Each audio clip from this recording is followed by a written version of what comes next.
Hello everyone, कैसे हैं आप सभी लोग। आज के इस वीडियो में बायोलॉजी के अंदर आने वाला एक काफ़ी इंपॉर्टेंट लेक्चर हम डिस्कस करने वाले हैं, जिसका नाम है न्यूट्रिशन एंड विटामिन्स। बहुत ही इंपॉर्टेंट वीडियो है।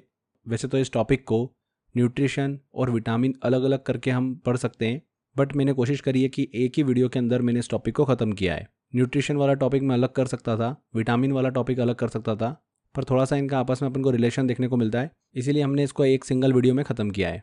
ठीक है, तो इस वीडियो के अंदर हम न्यूट्रिशन के बारे में बात करेंगे, न्यूट्रिएंट्स के बारे में बात करेंगे, कार्बोहाइड्रेट, प्रोटीन, वसा, फैट, जो ये सब चीज़ें होती है, इनको लेकर हम डिटेल में अच्छे से स्टडी करेंगे। इनसे काफ़ी क्वेश्चंस पूछते हैं एग्जाम के अंदर। इसके अलावा विटामिन से रिलेटेड भी काफ़ी क्वेश्चन जो है एग्जाम में देखने को मिलते हैं, तो उस टॉपिक को भी हम कंप्लीट करने वाले हैं। तो 2 फेज़ में हमारा वीडियो कंप्लीट होगा। सबसे पहले हम स्टार्ट करते हैं न्यूट्रिशन से। इसको हिंदी में बोला जाता है पोषक। पोषक पदार्थ जो होते हैं ये क्या होते हैं, हमारी बॉडी के अंदर पोषक पदार्थों की क्या रिक्वायरमेंट होती है, इनसे क्या होता है हमारी बॉडी के अंदर, ये सारी चीज़ें हम जानेंगे। ऐसे पदार्थ जो कि जीवों में जैविक क्रियाएं जो होती, मतलब बायोलॉजिकल फंक्शन जो होते हैं, उनके ऑपरेशन के लिए ये जो न्यूट्रिएंट्स होते हैं ये बहुत ही इंपॉर्टेंट होते हैं। क्लियर। अब बायोलॉजिकल फंक्शंस कैसे, जैसे कि मेटाबॉलिज्म, बॉडी मूवमेंट करना, डाइजेशन करना, रेस्पिरेशन करना, श्वसन की क्रिया करना, ये सब क्या है, बायोलॉजिकल फंक्शंस हैं। इन जैविक क्रियाओं के बायोलॉजिकल फंक्शंस के जो ऑपरेशंस होते हैं, उनके लिए ये न्यूट्रिएंट्स बहुत ही ज़्यादा इंपॉर्टेंट होते हैं। यहाँ पर हमने मेटाबॉलिज्म की भी बात करी। मेटाबॉलिज्म में इसको आप ऐसे समझ सकते हैं कि शरीर की ये वो प्रोसेस होती है जिसमें भोजन जो होता है, खाना, ये ऊर्जा में परिवर्तित होता है। इसी को बेसिकली सिंपल भाषा में हम समझ सकते हैं मेटाबॉलिज्म बोलते हैं। ठीक है, ऐसा बोलते हैं ना कि इसका, लड़के का या इस व्यक्ति का मेटाबॉलिज्म जो है वो वीक हो गया है, मतलब खाना खा रहा है पर एनर्जी अच्छे से नहीं बन पा रही है इसकी बॉडी में, पाचन क्रिया भी डिस्टर्ब हो गई है, तो इसको बोलते हैं मेटाबॉलिज्म वीक हो गया या मेटाबॉलिज्म अच्छा है। समझ में आया आपको। तो सिंपल भाषा में न्यूट्रिएंट्स क्या होते हैं, ऐसे पदार्थ होते हैं जो कि जीवों के अंदर बायोलॉजिकल फंक्शंस के ऑपरेशन के लिए बहुत ही इंपॉर्टेंट होते हैं। मनुष्य को स्वस्थ जीवन जीने के लिए अपना जो दैनिक आहार होता है, जो हम डेली खाना खाते हैं, उसमें आवश्यक पोषक पदार्थ जो होते हैं, न्यूट्रिएंट्स जो होते हैं, वो लेने होते हैं। ठीक है, अच्छा अगर न्यूट्रिशन से भरा अगर खाना हम नहीं खाएंगे तो हमारा शरीर जो है वो काम अच्छे से नहीं करेगा। अब बात करते हैं कि ये न्यूट्रिएंट्स कौन कौन से होते हैं जो कि बॉडी में हमारे रिक्वायर्ड होते हैं। तो देखिए फ्रेंड्स, कार्बन के आधार पर हम इन न्यूट्रिएंट्स को जो है वो क्लासिफाइड कर सकते हैं। 2 टाइप से होते हैं, एक होते हैं कार्बनिक और दूसरे होते हैं इनऑर्गेनिक, मतलब अकार्बनिक बोल लो उनको। ऐसे न्यूट्रिएंट्स, ऐसे पोषक पदार्थ जिनमें कार्बन जो होता है वो उपस्थित होता है, वो आ जाते हैं कार्बनिक के अंदर, जैसे कि कार्बोहाइड्रेट, प्रोटीन, वसा मतलब फैट और विटामिन, ये आ जाते हैं कार्बनिक के अंदर। अकार्बनिक की बात करें, इनऑर्गेनिक की, तो इसमें ऐसे न्यूट्रिएंट्स आते हैं जिसमें कार्बन जो होता है वो उपस्थित नहीं होता है। इसमें भी कुछ पोषक पदार्थ जो है वो आते हैं, जैसे कि मिनरल्स हो गए, खनिज लवण हो गए, वाटर हो गया, पानी हो गया, ये आते हैं अकार्बनिक के अंदर। ठीक है, तो इस पूरे लेक्चर में हमको ये सिर्फ 6 चीज़ें ही पढ़ना है, कार्बोहाइड्रेट, प्रोटीन, वसा मतलब फैट, विटामिन, मिनरल्स और वाटर। ठीक है, तो ये 6 चीज़ों को ही हम पढ़ेंगे, हमारा लेक्चर खत्म हो जाएगा। पर एक एक सेक्शन जो है वो थोड़ा सा डीप में हमको पढ़ना पड़ेगा, तभी क्वेश्चन जो है हमारा एग्जाम में बनेगा। बहुत अच्छे अच्छे क्वेश्चन इस टॉपिक से पूछते हैं एग्जाम के अंदर।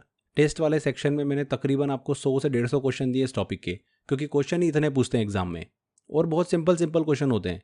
अगर आपने टॉपिक को अच्छे से पढ़ लिया, एक बार अच्छे से समझ लिया, तो आप सारे क्वेश्चन इससे बना लोगे। देखिए, अब हम बात करते हैं कि जो एनर्जी होती है, ऊर्जा के आधार पर हम इन न्यूट्रिएंट्स को अलग अलग तरीके से क्लासिफाइड कर सकते हैं। अगर हम बात करें कि ऐसे न्यूट्रिएंट्स जो शरीर को ऊर्जा देते हैं, एनर्जी देते हैं, वो कौन कौन से हो गए, और ऐसे न्यूट्रिएंट्स और ऐसे पोषक पदार्थ और न्यूट्रिएंट्स जो कि शरीर को ऊर्जा नहीं देते हैं, वो कौन कौन से हो गए। तो ऊर्जा देने वाले ध्यान रखिएगा न्यूट्रिएंट्स कौन कौन से हैं, कार्बोहाइड्रेट, वसा मतलब फैट, प्रोटीन, ये सभी होते हैं ऊर्जा देने वाले, एनर्जी देने वाले। वहीं अगर जिनसे हमको ऊर्जा नहीं मिलती है वो कौन कौन से, विटामिन, मिनरल्स, वाटर, ये वो न्यूट्रिएंट्स होते हैं जिनसे हमको शरीर के अंदर एनर्जी नहीं मिलती है, बट शरीर को ये रिक्वायर्ड होते हैं। आप खाना खाते हो ना, तो आपको खाना खाने के बाद में एनर्जी मिल जाती है, आपको एकदम अच्छा लगता है, तो वो किसकी वजह से होता है, कार्बोहाइड्रेट, फैट और प्रोटीन की वजह से ही होता है। ठीक है, इसका मतलब ये नहीं है कि विटामिन और वाटर और मिनरल्स जो है ये ज़रूरी नहीं है बॉडी के लिए, ये भी ज़रूरी है। इनका महत्व क्या होता है वो आगे हम लेक्चर में एक एक करके समझेंगे। यहाँ पर अगर हम बात करें कि सबसे ज़्यादा एनर्जी हमको किस चीज़ से मिलती है। तो सबसे ज़्यादा एनर्जी हमको मिलती है कार्बोहाइड्रेट से, दूसरा हमको एनर्जी मिलती है फैट से, और तीसरा मिलता है अपने को प्रोटीन से। ठीक है, तो ये सीक्वेंस ध्यान रखिएगा, एग्जाम में पूछ लेते हैं इससे। अब इन सभी को अपन एक एक करके डिस्कस करते हैं। चलिए, सबसे पहले हम बात करते हैं कार्बोहाइड्रेट की। कार्बोहाइड्रेट क्या होता है? तो कार्बन, हाइड्रोजन और ऑक्सीजन, ये तीनों जो होते हैं, ये जब 1:2:1 के अनुपात से मिलकर जो एक कार्बनिक पदार्थ बनाते हैं, उसे ही हम क्या बोलते हैं? कार्बोहाइड्रेट बोलते हैं। ठीक है, कार्बोहाइड्रेट जो होता है हमारे शरीर को सबसे ज़्यादा ऊर्जा प्रदान करता है। कार्बोहाइड्रेट से हमें 1 ग्राम ग्लूकोज के पूर्ण ऑक्सीकरण मतलब कंप्लीट ऑक्सीडेशन पर 4.2 किलो कैलोरी ऊर्जा जो है वो प्राप्त होती है। ध्यान रखिएगा फ्रेंड्स, कार्बोहाइड्रेट से हमें 1 ग्राम ग्लूकोज के पूर्ण ऑक्सीकरण कंप्लीट ऑक्सीडेशन से 4.2 किलो कैलोरी एनर्जी जो है वो प्राप्त होती है। ये एग्जाम में ऐसे ऐसे क्वेश्चन पूछते हैं, इसीलिए हम इन सब चीज़ों पे फोकस कर रहे हैं, इनको ध्यान रखिएगा आप। हमारे शरीर में, ह्यूमन बॉडी में हर एक दिन 350 से 500 ग्राम कार्बोहाइड्रेट की ज़रूरत होती है। कितनी? 350 से 500 ग्राम कार्बोहाइड्रेट। और जो हम डाइट लेते हैं, खाना खाते हैं, उसमें इसकी मात्रा जो होती है वो सर्वाधिक होती है। हमारे शरीर की लगभग 55% से 65% ऊर्जा जो होती है, उसकी जो पूर्ति होती है वो कार्बोहाइड्रेट से ही होती है। इसीलिए हमारे शरीर के लिए बहुत ही इंपॉर्टेंट होता है कार्बोहाइड्रेट। कार्बोहाइड्रेट को शर्करा भी कहा जाता है, क्योंकि ये स्वाद में बेसिकली मीठे होते हैं। ठीक है, आप आम खाते हैं या अंगूर खाते हैं, तो उनके अंदर क्या होता है? कार्बोहाइड्रेट होता है। आप जैसे एक आम पूरा खाओगे तो आपको थोड़ा सा एनर्जी फील होगी, वो इसलिए होती है क्योंकि उसके अंदर कार्बोहाइड्रेट की मात्रा अच्छी होती है। ठीक है, कार्बोहाइड्रेट की जो इकाई होती है वो क्या होती है? सैकेराइड होती है। कार्बोहाइड्रेट की जो यूनिट होती है वो क्या होती है? सैकेराइड होती है। इसी के तौर पे हम अभी इनको डिस्कस भी करने वाले हैं। अब बात करते हैं कि ऐसी कौन कौन सी चीज़ें हैं जिनसे हमको कार्बोहाइड्रेट प्राप्त होता है। तो इसके सबसे अच्छे सोर्स जो है वो हो गए अनाज। अनाज के अंदर क्या हो गया? गेहूँ हो गया, जौ हो गया, मक्का, चावल, इन सब के अंदर कार्बोहाइड्रेट होता है। इसीलिए हम लंच और डिनर के अंदर चपाती जो है उसको हमारी डाइट में ऐड करते हैं। शहद में कार्बोहाइड्रेट अच्छा होता है, आलू में होता है, केला, गुड़, गन्ना और शकरकंद, इन सब के अंदर कार्बोहाइड्रेट जो है वो प्रचुर मात्रा में पाया जाता है। क्लियर हो गया आपको?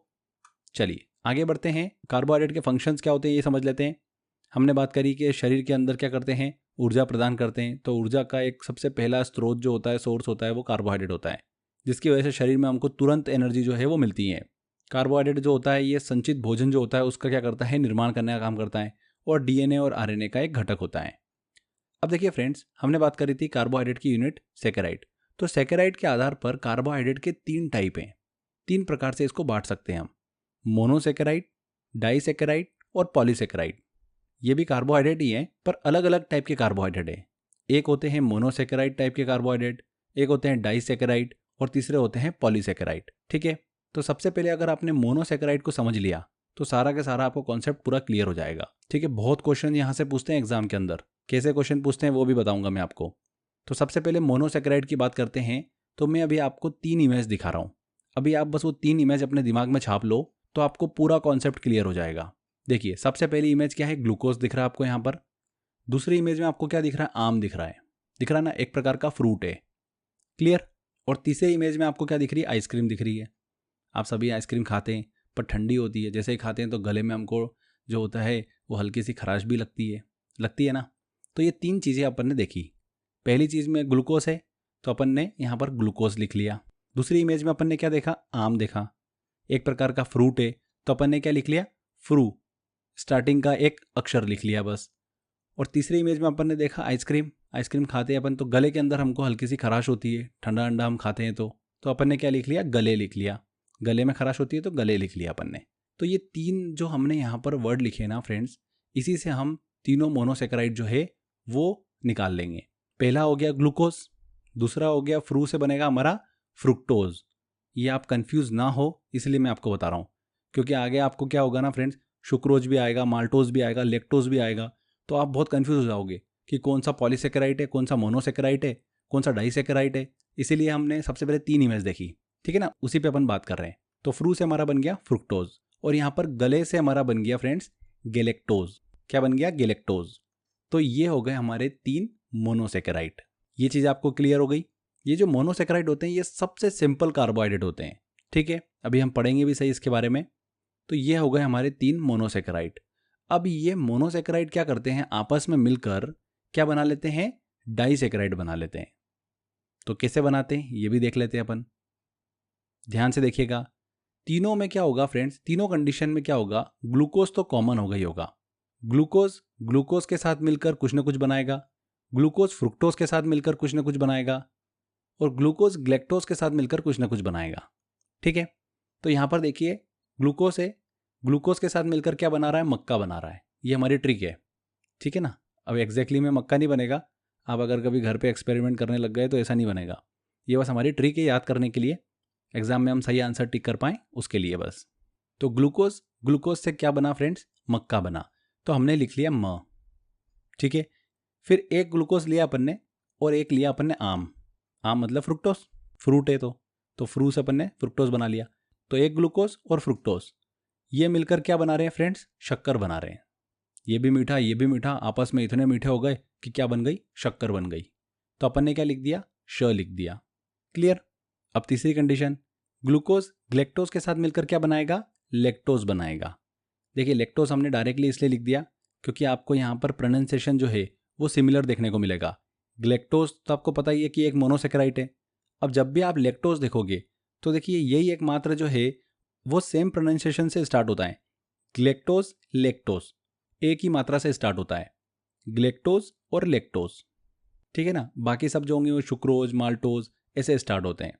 तो आपको ये जो कनेक्शन बिठाने में बिल्कुल भी दिक्कत नहीं आएगी। अब देखिए यहाँ पर हमने म और श लिखा था, शक्कर का श लिख दिया था हमने, तो इनको अब अपन कंप्लीट भी कर देते हैं। म से बन जाएगा हमारा माल्टोज, श से बन जाएगा हमारा सुक्रोज। ठीक है, और लास्ट वाला तो है लैक्टोज। तो ये 3 होते हैं डाइसेकेराइड जो कि मोनोसेकेराइड से मिलकर बनते हैं। ग्लूकोज ग्लूकोज मिलकर क्या बनाता है, माल्टोज बनाता है। ग्लूकोज फ्रुक्टोज मिलकर क्या बनाता है, सुक्रोज बनाता है। ग्लूकोज ग्लेक्टोज मिलकर क्या बनाता है, लैक्टोज बनाता है। अब एग्जाम में यही क्वेश्चन पूछ लेते हैं कि ग्लूकोज फ्रुक्टोज मिलकर क्या बनाता है।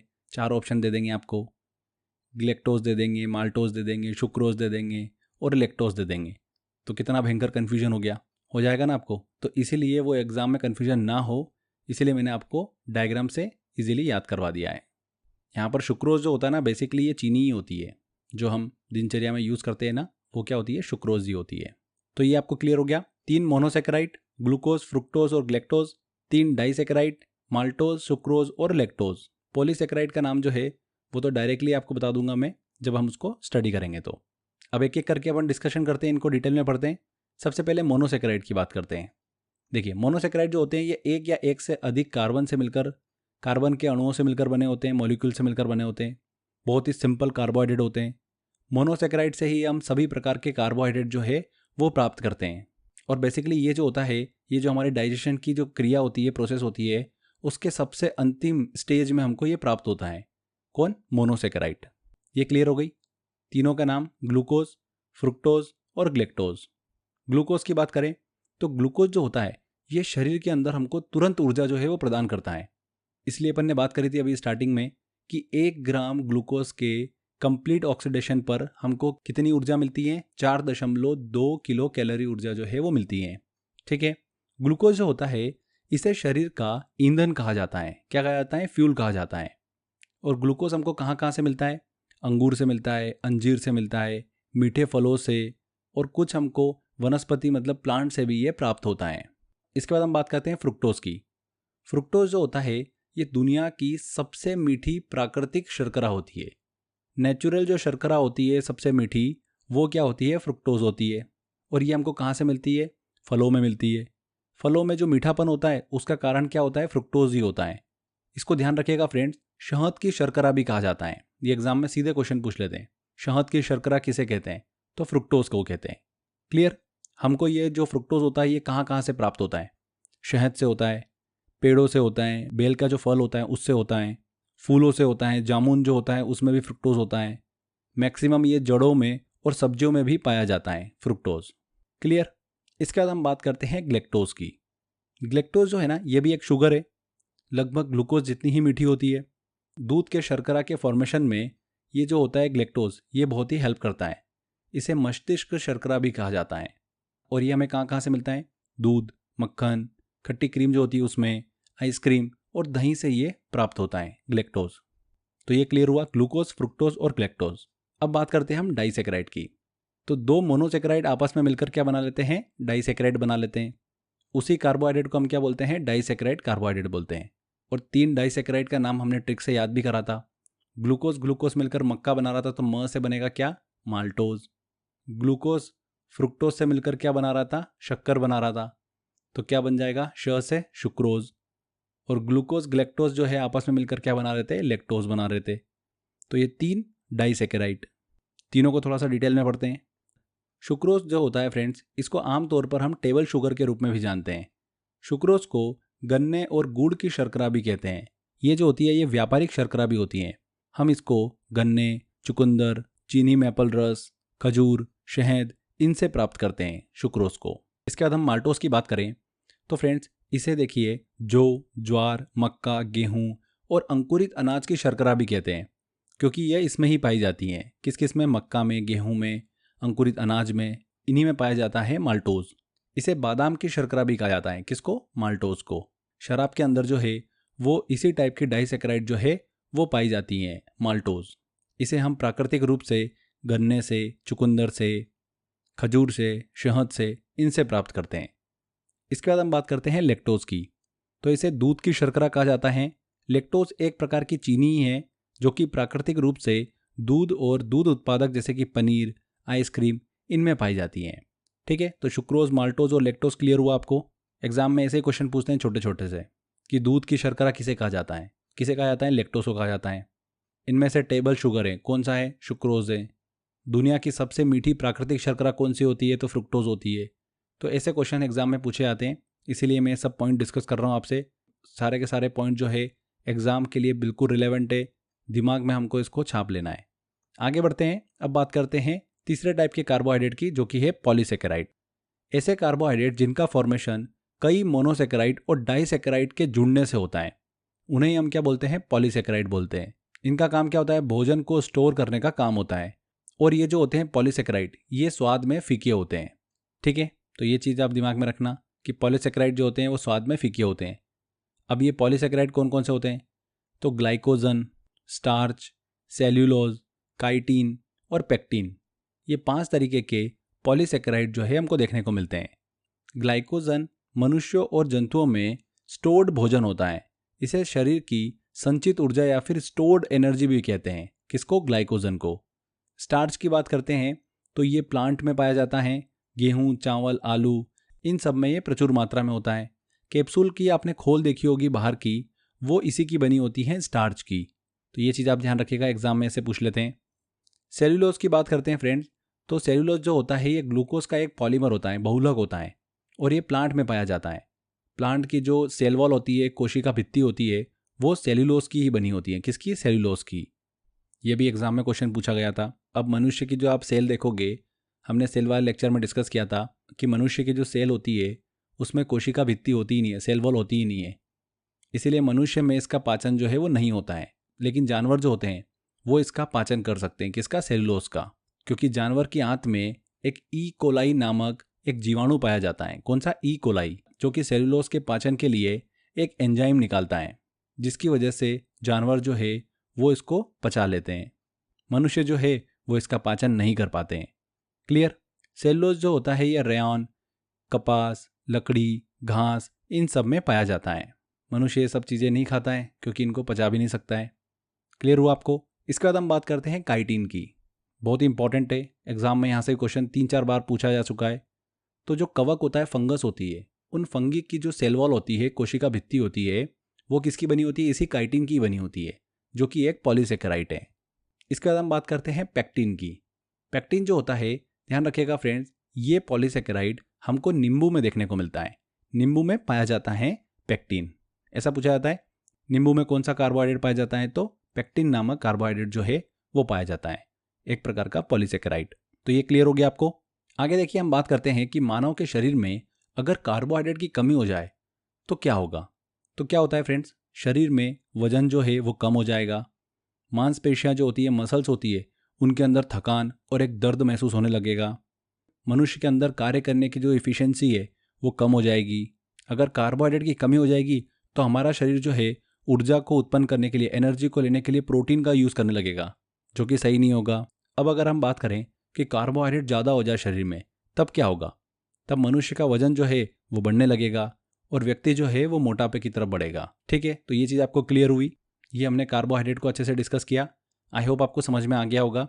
कार्बोहाइड्रेट के हमने 3 टाइप भी डिस्कस करे, मोनोसेकेराइड, डाइसेकेराइड और पॉलीसेकेराइड। यहाँ से क्वेश्चन बहुत पूछे जाते हैं। ठीक है, आगे बढ़ते हैं और अब बात करते हैं हम प्रोटीन की। तो फ्रेंड्स, प्रोटीन क्या होते हैं? प्रोटीन जो होते हैं लगभग 20 एमिनो एसिड के बने होते हैं। किसके? 20 एमिनो एसिड के। और एमिनो एसिड जो होता है, एमिनो अम्ल, उसके अंदर हमको कार्बन, हाइड्रोजन, नाइट्रोजन और ऑक्सीजन जो है वो देखने को मिलता है।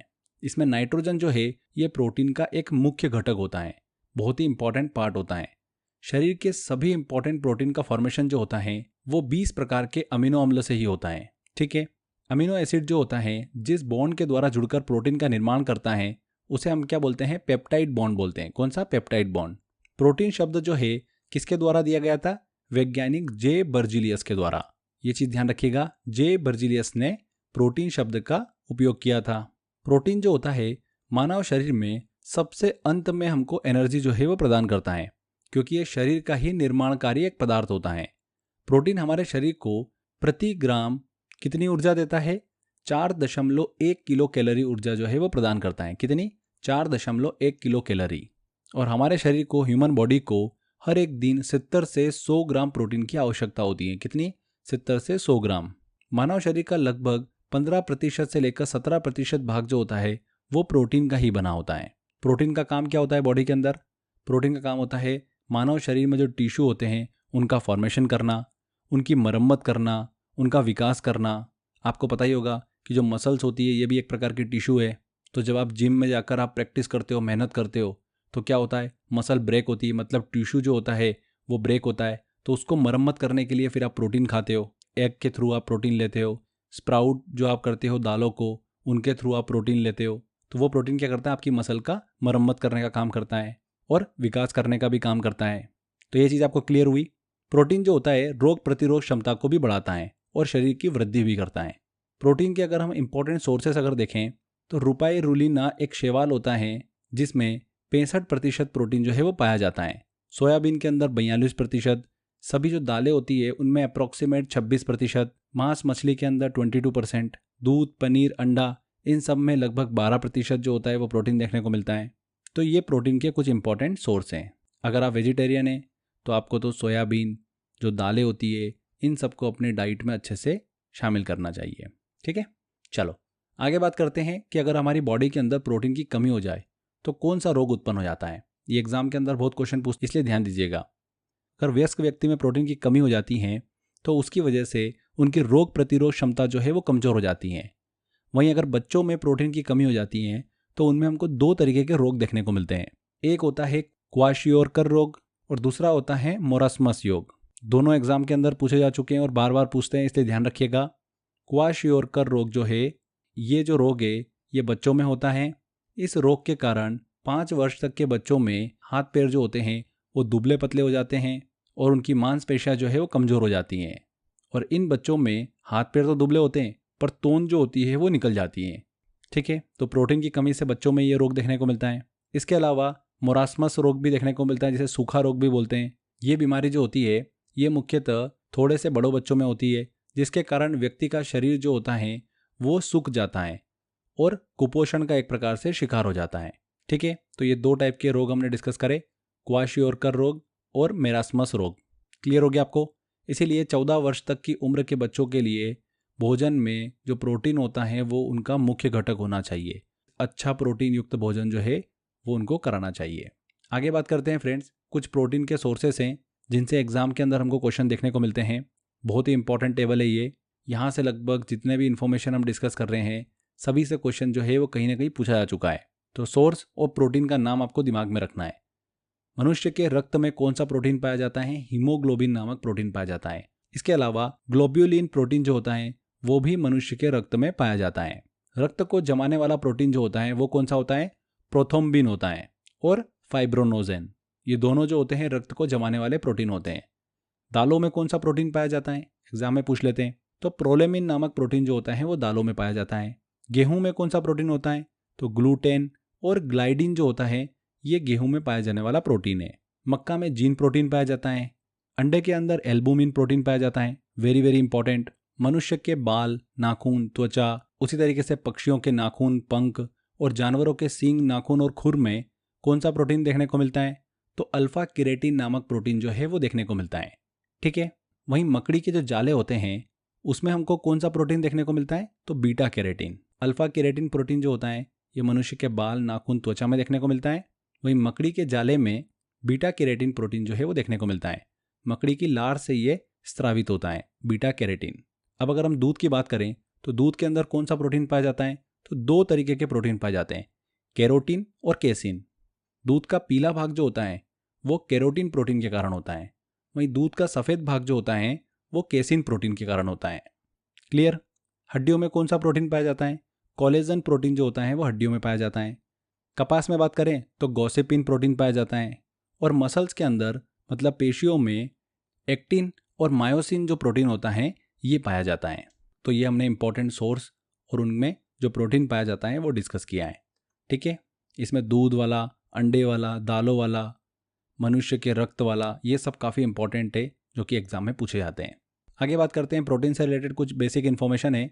कुछ हार्मोन जो होते हैं जैसे कि इंसुलिन, थायरोक्सिन, ये सब भी क्या होते हैं? प्रोटीन होते हैं। और सभी जो एंजाइम होते हैं वो क्या होते हैं? प्रोटीन होते हैं। पर ध्यान रखिएगा फ्रेंड्स, सभी प्रोटीन एंजाइम नहीं होते हैं। ठीक है। एंजाइम प्रोटीन हो सकते हैं पर प्रोटीन एंजाइम नहीं हो सकते। कुछ कुछ हो सकते हैं, सभी नहीं।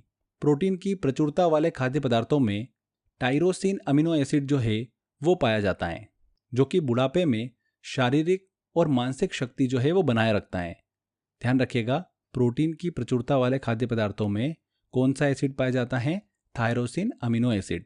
और अगर टायरोसिन अमीनो एसिड जो है वो कम हो जाता है तो व्यक्ति जो होता है वो उदास हो जाता है, उदासीन नेचर हो जाता है उस व्यक्ति का। अगर एक सामान्य कामकाजी महिला की बात करें तो उस महिला को 40 से 45 ग्राम प्रोटीन की आवश्यकता होती है। वहीं अगर वो मदर है और बच्चों को दूध पिला रही है तो दूध पिलाने वाली महिला को 60 से 70 ग्राम प्रोटीन की आवश्यकता होती है। तो ये डिफरेंस जो है ये दिमाग में रखिएगा। बुजुर्गों को युवाओं की अपेक्षा जो होती है वो अधिक प्रोटीन की आवश्यकता होती है। क्लियर? आगे बात करते हैं। अगला न्यूट्रिएंट्स आता है हमारा फैट, जिसको बोला जाता है हिंदी में वसा। तो फ्रेंड्स, फैट की बात करें, वसा की बात करें तो फैट जो होता है ह्यूमन बॉडी में स्टोर्ड रहकर क्या करता है? एनर्जी मतलब ऊर्जा को प्रदान करता है। फैट से किसी व्यक्ति को प्रति ग्राम 9.2 किलो कैलोरी जो है वो ऊर्जा मिलती है। कितनी? 9.2 किलो कैलोरी। और एक व्यक्ति को हर एक दिन 1 से लेकर 70 ग्राम फैट की आवश्यकता होती है। ये चीज़ क्लियर हो गई आपको? जो फैट होता है वो किससे मिलकर बना होता है? वो फैटी एसिड और ग्लिसरॉल से मिलकर बना होता है। फैट के अंदर 70% जो मॉलिक्यूल होता है वो होता है फैटी एसिड का, और 20% जो भाग होता है वो होता है ग्लिसरॉल का। और ये दोनों जो होते हैं ये 3:1 में होते हैं। जैसा कि हमको परसेंटेज से ही क्लियर है, 75% और 25%। रेशो निकालोगे तो 3:1 निकल कर आएगा। 3 अणु फैटी एसिड के और 1 अणु मतलब 1 मॉलिक्यूल ग्लिसरॉल का आपस में मिलकर क्या बना लेता है? फैट बना लेता है। क्लियर हुआ ये? फैट के अगर हम फंक्शन देखें, कार्य देखें, तो फैट जो होता है वो हमारी स्किन के नीचे जमा होकर हमारे जो शरीर होता है, हमारी बॉडी का जो टेम्परेचर होता है उसको नियंत्रित करने का काम करता है। साथ ही ये क्या करता है? जो हमको बाह्य आघात होते हैं, कभी चोट लग जाती, उनसे भी सुरक्षा प्रदान करता है। एक कुशनिंग देता है हमारी बॉडी को। शरीर में ये क्या करता है? संग्रहित होकर स्टोर्ड भोजन के रूप में लंबे समय तक हमको क्या करता है? एनर्जी प्रदान करता रहता है। इसीलिए इसको एनर्जी ऑफ फास्टिंग भी कहते हैं, उपवास की ऊर्जा भी कहते हैं। ये शरीर के तापमान को भी नियंत्रित करने का काम करता है। इसके अगर हम सोर्सेज देखें फ्रेंड्स, तो कहाँ कहाँ से हमको फैट जो है वो मिलता है? दूध से हमको मिलता है, दूध में फैट होता है। मक्खन से मिलता है हमको, घी से मिलता है, तेल से मिलता है, मांस से मिलता है, मछली और फ्राइड जो फूड होते हैं उससे हमको क्या मिलता है? फैट मिलता है। ठीक है। तो ये बेसिक इसके सोर्सेज हैं। अब हमारे शरीर के अंदर फैट जो होता है, अगर उसका विघटन हो रहा है, डिसोल्यूशन हो रहा है और फॉर्मेशन हो रहा है तो उस प्रोसेस को क्या बोलते हैं? ये नाम आप ध्यान रखिएगा, एग्जाम में पूछते हैं। अगर हमारी बॉडी के अंदर फैट जो हो रहा है वो डिसॉल्व हो रहा है, डिसोल्यूशन की प्रोसेस हो रही है, विघटन की प्रक्रिया हो रही है, तो उसको क्या बोलेंगे? लाइपोलाइसिस बोलेंगे। क्या बोलेंगे? लाइपोलाइसिस। वहीं अगर फैट का फॉर्मेशन हो रहा है तो इस प्रोसेस को क्या बोलेंगे? लाइपोजेनेसिस बोलेंगे। ठीक है, ध्यान रखिएगा इस चीज़ को, वेरी वेरी इंपॉर्टेंट है दोनों ये प्रोसेस। अब अगर हम बात करें कि हमारी बॉडी के अंदर फैट अगर बढ़ जाए और फैट अगर कम हो जाए तो क्या होगा, तो पहला केस लेते हैं। हमारी बॉडी में जब फैट की कमी हो जाए तब क्या प्रॉब्लम होगी? हमारी जो स्किन होगी वो एकदम से रूखी हो जाएगी, वजन में भी कमी आ जाएगी और इसकी कमी से हमारे शरीर का विकास जो है वो रुक जाएगा फैट की कमी से। ठीक है, वहीं अगर फैट की अधिकता हो जाए, बढ़ जाए शरीर के अंदर, वसा अगर बढ़ जाए तब क्या होगा? शरीर जो होगा बिल्कुल अनफिट हो जाएगा, मोटापा आ जाएगा, इससे शरीर का वजन जो है बहुत बढ़ जाएगा और हार्ट अटैक जैसी, हृदय रोग जैसी समस्या जो है वो बढ़ जाएगी और डायबिटीज़ और हाई ब्लड प्रेशर जो है वो हमको देखने को मिलेगा। तो ये सब प्रॉब्लम जो है वो फेस करना पड़ती है जब बॉडी के अंदर फैट ज़्यादा हो जाए। तो फैट का कम होना भी नुकसानदायक है, फैट का बढ़ना भी नुकसानदायक है। तो इसीलिए हमको फिजिकल एक्टिविटी जो है वो करते रहना है, फिट रहना है, जिससे कि कभी भी कोई भी बीमारी जो है वो हमको टच नहीं कर पाएगी। आगे बात करते हैं फ्रेंड्स, हमारे शरीर में जो फैट होता है वो किस रूप में मिलता है? तो वो मिलता है कोलेस्ट्रॉल के रूप में। और ये दो प्रकार का होता है मनुष्य के शरीर में। एक होता है LDL और दूसरा होता है HDL। अब LDL और HDL क्या है, देखो समझो। LDL जो होता है इसका फुल फॉर्म होता है लो डेंसिटी लिपोप्रोटीन और HDL का फुल फॉर्म होता है हाई डेंसिटी लिपोप्रोटीन। ठीक है, अब इन दोनों में से एक जो है वो बैड कोलेस्ट्रॉल है और एक जो है वो गुड कोलेस्ट्रॉल है, शरीर के लिए अच्छा है, और एक शरीर के लिए नुकसानदायक है। तो LDL जो है ये एक बैड कोलेस्ट्रॉल है, वहीं HDL जो है ये एक गुड कोलेस्ट्रॉल है। क्यों है? देखिए, LDL जो है ये हमने बात करी कि नुकसानदायक है, एक बैड कोलेस्ट्रॉल है। LDL की मात्रा अगर अधिक हो जाए, लो डेंसिटी लिपोप्रोटीन की, तो ये जो हमारी आर्टरीज होती है, धमनियाँ होती है, उनकी आंतरिक सतह पर क्या हो जाएगी? जम जाएगी, जिससे जो ब्लड का जो रक्त प्रवाह है वो और प्रेशर से होने लगेगा, जिससे हार्ट अटैक जैसी समस्या उत्पन्न हो जाएगी। भाई आर्टरीज है हमारी बॉडी के अंदर ब्लड को एक जगह से दूसरी जगह पर लेके जा रही है। अब उसकी सतह के वहाँ पर अगर फैट जमना चालू हो जाएगा तो ब्लॉकेज बनना चालू हो जाएंगे उस आर्टरीज के बीच में, उस नली के बीच में, तो ब्लड हमारा रुक जाएगा। ब्लड रुकेगा तो हार्ट अटैक आ जाएगा। भाई अगर हार्ट को ब्लड ही नहीं मिलेगा तो हार्ट अटैक आ जाएगा। तो ये समस्या होती है लो डेंसिटी लिपोप्रोटीन में, एक प्रकार का बैड कोलेस्ट्रॉल है ये। ठीक है, दूसरा है HDL, high density lipoprotein. HDL की अधिक मात्रा जो होती है धमनियों की आंतरिक सतह से जो LDL जमा हो रहा है उसको क्या करता है? कम करता है वो। यदि आर्टरीज की जो आंतरिक सतह पर LDL और कैल्शियम अगर जम गया है तो आर्टरीज जो होती है, धमनियाँ होती है, वो कठोर हो जाती हैं। तब इस रोग को क्या बोलते हैं? एथेरोस्क्लेरोसिस बोलते हैं। ये चीज़ आप ध्यान रखिएगा। HDL जो होता है वो LDL की मात्रा को कम करता है, इसलिए इसको गुड कोलेस्ट्रॉल बोला जाता है।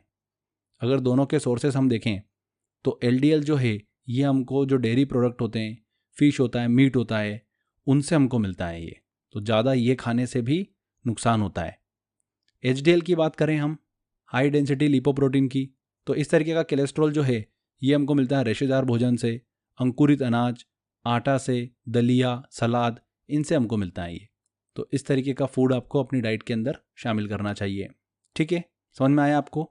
छोटी छोटी चीज़ें हैं फ्रेंड्स, पर एग्जाम के अंदर ये पूछी जाती है, इसलिए हम इन सभी चीज़ों को डिस्कस कर रहे हैं। अब आगे एक चीज़ और ध्यान रखिएगा, विटामिन D आप सभी को पता ही है कि काफ़ी इंपॉर्टेंट होता है हमारी बॉडी के लिए। आगे हम विटामिन में पढ़ेंगे भी सही इसको। और विटामिन D जो होता है ये कोलेस्ट्रॉल से जुड़ा होता है, इसलिए मैं आपको यहाँ पर एक पॉइंट बता रहा हूँ। सूरज की रोशनी से विटामिन D बनाने के लिए हमारी जो स्किन होती है उसकी सेल में कोलेस्ट्रॉल बहुत ज़रूरी होता है। अगर कोलेस्ट्रॉल नहीं होगा तो विटामिन D नहीं मिल पाएगा हमको, विटामिन D बनेगा ही नहीं। इसीलिए कोलेस्ट्रॉल जो होता है वो बहुत ज़रूरी होता है। ये चीज़ आप दिमाग में रखिएगा। आगे बात करते हैं फैट के दो टाइप की। देखिए, दो प्रकार के होते हैं फैट, एक होता है सैचुरेटेड फैट और दूसरा होता है अनसैचुरेटेड फैट, संतृप्त वसा और असंतृप्त वसा। सैचुरेटेड फैट जो होता है ये होता क्या है? इस तरीके के फैट में कार्बन के बीच में हमको सिंगल सिंगल बॉन्ड जो है वो देखने को मिलते हैं और ये रूम टेम्परेचर पर एक ठोस अवस्था मतलब सॉलिड स्टेट में हमको देखने को मिलता है। संतृप्त वसा जो होता है ये थोड़ा सा कम क्रियाशील होता है। जो सैचुरेटेड फैट होता है ये कम क्रियाशील होता है, इसलिए ये जो होता है ये कोलेस्ट्रॉल में कन्वर्ट हो जाता है। और कोलेस्ट्रॉल में कन्वर्ट हो रहा है तो हेल्थ के लिए क्या होगा? थोड़ा हानिकारक होगा, क्योंकि ये क्या करता है? कोलेस्ट्रॉल के रूप में धमनी और शिरा जो होती है, आर्टरीज और वेन्स होती है, उनमें जमा हो जाता है और हृदय जैसे रोगों को जन्म दे देता है। ठीक है, इस तरीके का वसा जो होता है, फैट जो होता है, ये मुख्यतः जंतुओं में हमको देखने को मिलता है। इसके अगर हम सोर्सेस की बात करें, स्रोत की बात करें, तो घी, डालडा, नारियल का तेल, चिड़ का तेल, ये सभी सेचुरेटेड फैट के सोर्सेस हैं। इसके बाद हम बात करते हैं अनसेचुरेटेड फैट, असंतृप्त वसा। इस टाइप के फैट में क्या होता है, कार्बन के बीच में क्या होता है फ्रेंड्स, डबल या ट्रिपल बॉन्ड होते हैं और यह सामान्यतः जो कमरे का टेम्परेचर होता है उस पर एक लिक्विड स्टेज में होते हैं। और इस टाइप के जो फैट होते हैं ये बहुत ज़्यादा क्रियाशील होते हैं, इसीलिए आसानी से हम इनको पचा सकते हैं। जो एकदम से थोड़ी ठोस अवस्था में होते हैं उनको पचाने में दिक्कत आती है और उस तरीके का फैट जो होता है वो कोलेस्ट्रॉल में कन्वर्ट हो जाता है। बट जो लिक्विड अवस्था में रहता है उसको आसानी से पचाया जा सकता है। और इस तरीके का वसा जो होता है, फैट होता है, ये स्वास्थ्य के लिए फ़ायदेमंद होता है क्योंकि आसानी से इसका जमाव भी नहीं होता है और ये ऑक्सीजन के साथ क्या करता है, अधिक क्रियाशील होता है। और इस तरीके का जो अनसेचुरेटेड फैट है ये कहाँ से प्राप्त होता है, ये वनस्पतियों से प्राप्त होता है, मतलब वेजिटेबल से प्राप्त होता है। इनके सोर्सेज देखें अपन तो मछली का तेल, वेजिटेबल ऑयल, ये सब जो होते हैं ये अनसेचुरेटेड फैट के सोर्स हैं। क्लियर हो गया आपको, सेचुरेटेड फैट और अनसेचुरेटेड फैट।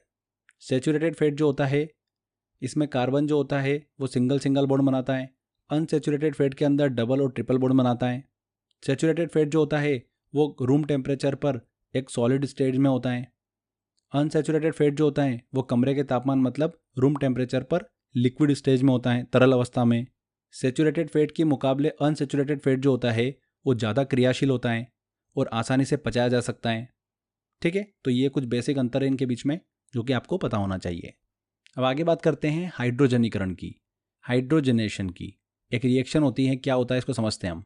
जब अनसेचुरेटेड फैट को हाइड्रोजन के साथ निकल की प्रेजेंट में गर्म किया जाता है तो क्या बनता है, सेचुरेटेड फैट बनता है, संतृप्त वसा बनता है। और उस सेचुरेटेड फैट को फिर से हाइड्रोजन के साथ निकल की प्रेजेंट में गर्म किया जाता है तो क्या बनता है, वनस्पति घी बनता है, वेजिटेबल घी हमको यहाँ पर देखने को मिलता है। ठीक है, तो ये रिएक्शन है जिसे क्या बोला जाता है, हाइड्रोजनीकरण बोला जाता है। यहाँ पर असंतृप्त वसा मतलब अनसेचुरेटेड फैट सेचुरेटेड फैट के अंदर कन्वर्ट हो रहा है। एग्जाम के अंदर फ्रेंड्स यहाँ से ये क्वेश्चन पूछा जाता है, हाइड्रोजनेशन प्रोसेस में उत्प्रेरण के रूप में कौन होता है, तो कौन होता है, निकल होता है। यहाँ पर जो उत्प्रेरण कैटेलिस्ट की बात हो रही है, ये क्या होता है, कोई भी केमिकल रिएक्शन होती है ना, तो कैटेलिस्ट क्या काम करता है, उस रिएक्शन को तेज करना या फिर स्लो करने का काम करता है। ठीक है, बेसिक अगर आपने थोड़ा बहुत अगर पढ़ा होगा तो ये आपको पता होगा, नहीं पता है तो आप ऐसे समझ लीजिए, कैटेलिस्ट जो होता है किसी भी केमिकल रिएक्शन को तेज करना या फिर स्लो करने का काम करता है। तो निकल जो है वो यहाँ पर उसी तरीके से काम कर रहा है। अनसेचुरेटेड फैट और हाइड्रोजन को निकल की प्रेजेंट में गर्म किया जाता है तो बन जाता है सेचुरेटेड फैट। उसी सेचुरेटेड फैट को अगर हम ले लें जो कि तेल की अवस्था में है, हाइड्रोजन के साथ फिर से गर्म करते हैं हम निकल की प्रेजेंट में, तो क्या बन जाता है, घी बन जाता है। क्लियर हो गया आपको ये चीज़, इसी को बोला जाता है हाइड्रोजनीकरण, हाइड्रोजनेशन। वेरी वेरी इंपॉर्टेंट है, बहुत बार एग्जाम के अंदर यहाँ से क्वेश्चन पूछते हैं। तो फ्रेंड्स यहाँ पर हमारा न्यूट्रिशन वाला टॉपिक जो है वो कंप्लीट होता है, जिसमें हमने कार्बोहाइड्रेट, प्रोटीन और वसा मतलब फैट को डिस्कस किया है। आई होप आपको यहाँ तक लेक्चर जो है वो अच्छे से क्लियर हो गया होगा। अब आगे बात करते हैं हम विटामिन की, बहुत ही इंपॉर्टेंट फेज चालू होने वाला है। चलिए अब आगे बात करते हैं हम विटामिन्स की। तो विटामिन क्या होता है, सबसे पहले हम इस चीज़ को समझते हैं।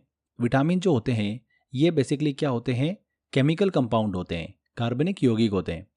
और ये विटामिन जो होते हैं मानव शरीर, ह्यूमन बॉडी में हमको एनर्जी जो होते हैं वो प्रदान नहीं करते हैं। जैसे कि हमने अभी बात करी थी कि न्यूट्रिएंट्स जो होते हैं, पोषक पदार्थ जो होते हैं वो हमको क्या करते हैं, एनर्जी देते हैं। बट विटामिन जो होते हैं ये ऊर्जा देने का काम नहीं करते, लेकिन मेटाबॉलिक प्रोसेस जो होती है हमारी शरीर की उसको नियंत्रित, उसको कंट्रोल करने का काम जो करते हैं वो कौन करते हैं, विटामिन करते हैं। इसीलिए ये बॉडी के लिए बहुत ज़रूरी होते हैं। विटामिन जो होते हैं हमारे शरीर में रोगों से रक्षा करने का काम करते हैं, मतलब बीमारियों से बचाने का हमको काम करते हैं। इसी के साथ साथ फ्रेंड्स हमारी बॉडी में विटामिन जो होते हैं उनका पाचन, डाइजेशन नहीं होता है। जब हम भोजन को गर्म करते हैं तो भोजन में उपस्थित सभी विटामिन जो होते हैं वो क्या हो जाते हैं, नष्ट हो जाते हैं। सबसे पहले ध्यान रखिएगा, विटामिन की खोज जो है वो किसने करी थी, हॉपकिंस ने करी थी। विटामिन की खोज हॉपकिंस ने करी है, लेकिन विटामिन का जो नामकरण है, मतलब विटामिन शब्द का सबसे पहले प्रयोग जो है वो किसने करा है, फंक ने करा है। ठीक है, तो इस चीज़ को ध्यान रखिएगा, कंफ्यूज मत होइएगा कि विटामिन की खोज फंक ने करी है कि हॉपकिंस ने करी है। यहाँ पर ये चीज़ आप क्लियर रखिएगा। अब देखिए फ्रेंड्स, विटामिन की बात कर रहे हैं तो बहुत सारे विटामिन होते हैं। विटामिन ए होता है, डी होता है, ई, के, सी, बी के भी बहुत सारे कॉम्प्लेक्स होते हैं। अब देखिए हमारी ह्यूमन बॉडी है, हमारी बॉडी के अंदर फैट होता है। कुछ ऐसे विटामिन होते हैं जो कि क्या होते हैं, हमारी बॉडी के फैट में क्या होते हैं, डिजोल्व हो जाते हैं। और कुछ ऐसे विटामिन होते हैं जो क्या करते हैं, हमारे शरीर के अंदर जो वाटर है उसमें डिजोल्व हो जाते हैं। तो अब ऐसे कौन कौन से विटामिन है, इनसे रिलेटेड एग्जाम के अंदर क्वेश्चन पूछते हैं। तो इसको मैं आपको ट्रिक बता रहा हूँ, उससे आपको इजीली याद हो जाएगा। हमने एक एक्सपेरिमेंट करा कि कौन से विटामिन जल में घुल जाएंगे, कौन से विटामिन फैट मतलब वसा में घुल जाएंगे। तो हमने क्या करा, एक गिलास के अंदर फैट लिया और एक में लिया हमने वाटर। अब हम लेके आए एक कीड़े को, कीड़ा मतलब आप जानते ही हो, कोई भी एक कीट लेके आए हम। तो एक कीड़ा लेके आए हमने क्या करा, इस कीड़े को वसा मतलब फैट में भी डाला और वाटर में भी डाला। तो हमने क्या देखा फ्रेंड्स, कीड़ा जो है ये क्या करता है, ये फैट के अंदर डिजोल्व हो जाता है। जो फैट है वसा है उसमें डिजोल्व हो गया, पर ये वाटर के अंदर क्या है ना, डिजोल्व नहीं होता है, मस्त तैरता रहता है अंदर। ठीक है, अब यहाँ पर कीड़ा से मतलब है हमारा KEDA, विटामिन के, विटामिन ई, विटामिन डी और विटामिन ए से। तो कीड़ा जो है किस में डिजोल्व हो गया, फैट के अंदर हो गया, मतलब वसा में हो गया। तो फैट मतलब वसा में जो घुलनशील विटामिन है डिजोल्व जो हो जाते हैं, वो कौन से हो जाते हैं, विटामिन के, ई, डी और ए। क्लियर हो गया याद आपको, हमेशा के लिए आपको ये चीज़ क्लियर हो गई है। वहीं कीड़ा जो है ये वाटर के अंदर डिजोल्व नहीं हुआ, मतलब ये सारे जो विटामिन है KEDA ये वाटर के अंदर डिजोल्व नहीं होते हैं, ये फैट में डिजोल्व होते हैं। अब बचे हुए कौन है जो वाटर के अंदर डिजोल्व होते हैं, विटामिन सी और विटामिन बी। क्लियर। अब एक चीज़ और ध्यान रखिएगा, फैट के अंदर जो डिजोल्व होते हैं विटामिन, जो घुल जाते हैं, ये विटामिन जो हमारे फैटी टिश्यू होते हैं बॉडी के अंदर उसमें जाकर स्टोर्ड हो जाते हैं। इसलिए इन विटामिन को व्यक्तियों को प्रतिदिन लेने की आवश्यकता नहीं होती है। पर जो विटामिन जल के अंदर मतलब वाटर के अंदर डिजोल्व हो जाते हैं, जिसकी वजह से वो व्यक्ति के यूरिन के थ्रू शरीर से बाहर निकल जाते हैं, इसी वजह से जो विटामिन जल में घुल जाते हैं, वाटर के अंदर डिजोल्व हो जाते हैं, उनकी शरीर के अंदर क्या हो जाती है, कमी हो जाती है। इसीलिए हमको उनको टाइम टू टाइम जो है वो लेना होते हैं। ऐसे कौन से विटामिन है, विटामिन सी और विटामिन बी, ये दोनों विटामिन वाटर के अंदर डिजोल्व हो जाते हैं। इसीलिए इन दोनों विटामिन को हमको टाइम टू टाइम लेना होता है, बहुत ही ज़रूरी होते हैं ये चीज़ आपको क्लियर हो गई, बहुत ही इंपॉर्टेंट कॉन्सेप्ट है। अब एक चीज़ और ध्यान रखिएगा, मनुष्य के शरीर में खुद से जो विटामिन बनते हैं वो दो ही विटामिन है, एक तो विटामिन डी और एक विटामिन के। बाकी सारे विटामिन जो है वो हमको अदर सोर्सेज से लेना होते हैं। ठीक है, शरीर के अंदर विटामिन डी और विटामिन के बनते हैं। विटामिन जो होते हैं उनको प्रोटेक्टिव फूड कहते हैं, क्योंकि ये हमारे शरीर को रोगों से बचाते हैं, रोगों से हमारे शरीर की रक्षा करते हैं। ठीक है, इसलिए इनको प्रोटेक्टिव फूड कहते हैं। चलिए अब एक छोटी सी चीज़ समझिए। अब जो मैंने आपको विटामिन बताए हैं, vitamin A, vitamin B, C, D, E और के। ठीक है, विटामिन बी के भी और भी कॉम्प्लेक्स होते हैं, जैसे B1, B2, B3, B5, B6, B7, B9 और B12। उनको भी हमको पढ़ना होगा, वो हम जब विटामिन बी के बारे में स्टडी करेंगे तब उनको भी हम क्लियर कर लेंगे। अगर अभी हम मेन विटामिन को डिस्कस करें तो A, B, C, D, E और K, ये 6 विटामिन से रिलेटेड एक तो सबसे पहले इनका केमिकल नेम पूछ लेते हैं, रासायनिक नाम पूछ लेते हैं एग्जाम के अंदर। दूसरी चीज़, इनकी कमी से कौन सा रोग हो जाता है वो एग्जाम के अंदर पूछ लेते हैं। तो इन दोनों इन्फॉर्मेशन को याद करने के लिए फ्रेंड्स मैंने आपके लिए एक शानदार सी ट्रिक बना रखी है। एक बार हम वो ट्रिक डिस्कस कर लेते हैं। पहले आपको ये नाम हमेशा के लिए याद हो जाएंगे, उसके बाद हम एक एक विटामिन को जब पढ़ेंगे तब आपको इन विटामिन की ये दो जो एग्जाम के अंदर पूछी जाती है इन्फॉर्मेशन वो बिल्कुल ईजिली क्लिक हो जाएगी। देखिए सबसे पहले तो मैं आपको इनका रासायनिक नाम याद करने की ट्रिक बताता हूँ। अब हमने बचपन से पढ़ा है, A फॉर क्या होता है, एप्पल, B फॉर क्या होता है, बॉल, C फॉर हमने पढ़ा है कैट, पर हम C फॉर क्या लिखेंगे, यहाँ पर कार लिखेंगे। ठीक है, D फॉर हमने क्या पढ़ा है, डॉग पढ़ा है, E फॉर क्या पढ़ा है हमने, एलिफेंट, और K फॉर हमने क्या पढ़ा है, काइट। ठीक है, तो ये चीज़ तो आपको क्लियर हो गई। अब मुझे बताइए कि जो एप्पल होता है वो किस कलर का होता है, रेड कलर का होता है। तो हमने यहाँ पर एक अक्षर लिख लिया, रेड कलर का होता है इसलिए सिर्फ रे लिख लिया हमने। हम क्या करेंगे, हमारे जो केमिकल नेम है विटामिन का उसका बस हमको स्टार्टिंग का अक्षर अगर क्लियर हो गया तो ऑप्शन में भी हमको दिख जाएगा, तो क्लियर हमको सही आंसर समझ में आ जाएगा। ठीक है, बस स्टार्टिंग ही हमको पकड़ना है। स्टार्टिंग पकड़ ली तो सही आंसर हो जाएगा। कुछ भी याद करने की ज़रूरत नहीं है आपको। याद रखोगे नाम, फिर भूल जाओगे, फिर रिवीजन करोगे, फिर भूल जाओगे। याद ही हम ऐसा कर लेते हैं कि हमेशा के लिए काम खत्म हो जाए। तो A फॉर होता है एप्पल, और एप्पल रेड होता है तो हमने लिख लिया रे। क्लियर। B फॉर क्या होता है? बॉल होता है। बॉल को हम थ्रो करते हैं तो हमने क्या लिख लिया यहाँ पर? थ लिख लिया। ठीक है। C फॉर हमने बात करी कार की, तो हमने यहाँ पर क्या लिख लिया? कार लिख लिया। D फॉर क्या होता है? डॉग होता है। और आपने देखा होगा डॉग क्या खाते हैं? बोन को खाते हैं, हड्डियों को खाते हैं। और हड्डियों में क्या होता है? कैल्शियम होता है। कैल्शियम का स्टार्टिंग का हमने क्या लिख लिया? के लिख लिया। फिर आगे देखिए, ई फॉर क्या होता है? एलिफेंट होता है। एलिफेंट के टूथ जो होते हैं वो सबसे बड़े होते हैं, आपने देखा होगा, तो ट लिख लिया हमने। के फॉर क्या होता है? काइट होता है। और काइट को हम क्या करते हैं? फ्लाई करते हैं, तो हमने क्या लिख लिया? फा लिख लिया। स्टार्टिंग का फ्लाई करते हैं तो हमने लिख लिया फा। तो ये स्टार्टिंग के हमने अक्षर जो है सभी विटामिन के लिख लिए। अगर स्टार्टिंग के अक्षर आपको क्लियर है तो ऑप्शन में आपको आंसर जो है वो सही समझ में आ जाएगा। यहाँ पे देखिए, रे से हमारा बन जाएगा रेटिनॉल, थ से बन जाएगा थाइमीन। यहाँ पर कार थी तो कार शब्द जो है वो एस्कॉर्बिक में छुपा हुआ है। एस्कॉर्बिक, कार्बिक। तो एस्कॉर्बिक एसिड जो है ये केमिकल नेम है विटामिन सी का, रासायनिक नाम। विटामिन ई की बात करें तो यहाँ पर हमारा कोडवर्ड था, अक्षर था ट, और ट से हमारा बन जाएगा टोकोफेरॉल। के में देखिए हमारा कोडवर्ड है फ। काइट होते हैं, काइट को हम फ्लाई करते हैं तो फ से बन जाएगा हमारा फाइलोक्विनॉन। तो इस तरीके से इन सभी विटामिन के केमिकल नाम जो है वो आपको इजीली याद हो गए हैं। एग्जाम में आपसे ऐसा क्वेश्चन पूछे, मान लो विटामिन बी का केमिकल नेम क्या है, रासायनिक नाम क्या है, तो बी फॉर क्या होता है? बॉल होता है। बॉल को थ्रो करते हैं तो थ से होगा। थ से हमको ऑप्शन पकड़ लेना है। अब ऑप्शन में आपको दिया रेटिनॉल, कैल्सीफेरॉल, टोकोफेरॉल और थाइमीन। तो अब ऑब्वियस सी बात है ना, थाइमीन ही पकड़ोगे तो डी आंसर टिक करके आ जाओगे। तो फ्रेंड्स, हमको क्या करना है, इनके ज़िंदगी भर नाम तो याद नहीं करना है, बस एग्ज़ाम निकालना है हमको। तो वैसा काम करते हैं। क्लियर।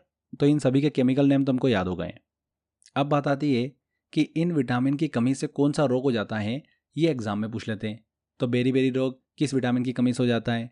रिकेट्स किस बीमारी की कमी से हो जाता है? इनमें से ऐसा कौन सा विटामिन है जिसे सेक्स विटामिन कहते हैं?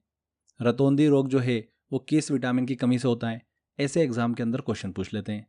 तो इन विटामिन की कमी से होने वाले रोगों को भी हम ट्रिक के माध्यम से याद करते हैं। सबसे पहला देखिए हमारा रोग आता है रतौंधी रोग। रतौंधी रोग को अगर आप ध्यान से देखोगे वर्ड को, तो आखिरी में देखिए इसका प्रोनाउंसिएशन क्या आ रहा है निकलकर? रतौंधी। अंधी, अंधी आ रहा है। अंधी मतलब अंधापन, और कहीं ना कहीं हमको ये आंखों की तरफ ले जा रहा है। तो रतौंधी रोग जो है ये आंखों से संबंधित है, ब्लाइंडनेस से संबंधित है। ये चीज़ आपको क्लियर हो गई। इस बीमारी में व्यक्ति को सूर्यास्त के बाद में दिखना जो है वो कम हो जाता है रतौंधी रोग में। अब आप देखोगे, अब विटामिन ए का जो केमिकल नेम है वो क्या है? A for Apple, Apple red होता है तो रे से बन जाएगा रेटिनॉल। और रेटिनॉल में फ्रेंड्स, रेटिना वर्ड जो है ये क्या है? आंखों में हमारे एक पीछे की तरफ में एक पर्दा होता है, वो कौन सा होता है? रेटिना होता है, जिसे हम क्या बोलते हैं? रेटिना बोलते हैं। तो कहीं ना कहीं रेटिनॉल भी हमको आंखों की तरफ लेके जा रहा है, तो आपस में ये कोरिलेट कर रहे हैं। तो विटामिन ए की कमी से ही रतौंधी रोग जो है वो देखने को मिलता है। हो गया आपको याद? कभी भी आप नहीं भूल सकते। अब इसको आगे बात करते हैं। अगला रोग आता है बेरी रोग। बेरी रोग में देखिए यहाँ पर हमने बेरी में से एक में से बी लिया, दूसरे में से भी बी ले लिया। बेरी है, अब दो बार बी पे जोर दे रहे हैं तो कहीं ना कहीं विटामिन बी से ही रिलेट करेगा। तो विटामिन बी की कमी से हो जाता है बेरी रोग। मांसपेशियों में खिंचाव देखने को मिलता है, शरीर की वृद्धि भी रुक जाती है और वजन घटना स्टार्ट हो जाता है। आगे बात करते हैं। अगला रोग आता है हमारा स्कर्वी। स्कर्वी में आप इस शब्द को ध्यान से बोलोगे तो आखिरी में हमको कैसा साउंड आ रहा है? स्कर्वी, करवी, कर्व का साउंड आ रहा है। तो आपको क्या करना है? कर्व बना लेना है। तो कर्व जब बनाओगे तो कर्व जो है ये कौन सा विटामिन जैसा दिख रहा है? सी जैसा दिख रहा है। सी को बनाओगे तो सी भी कैसा दिखता है? कर्व जैसा ही दिखता है।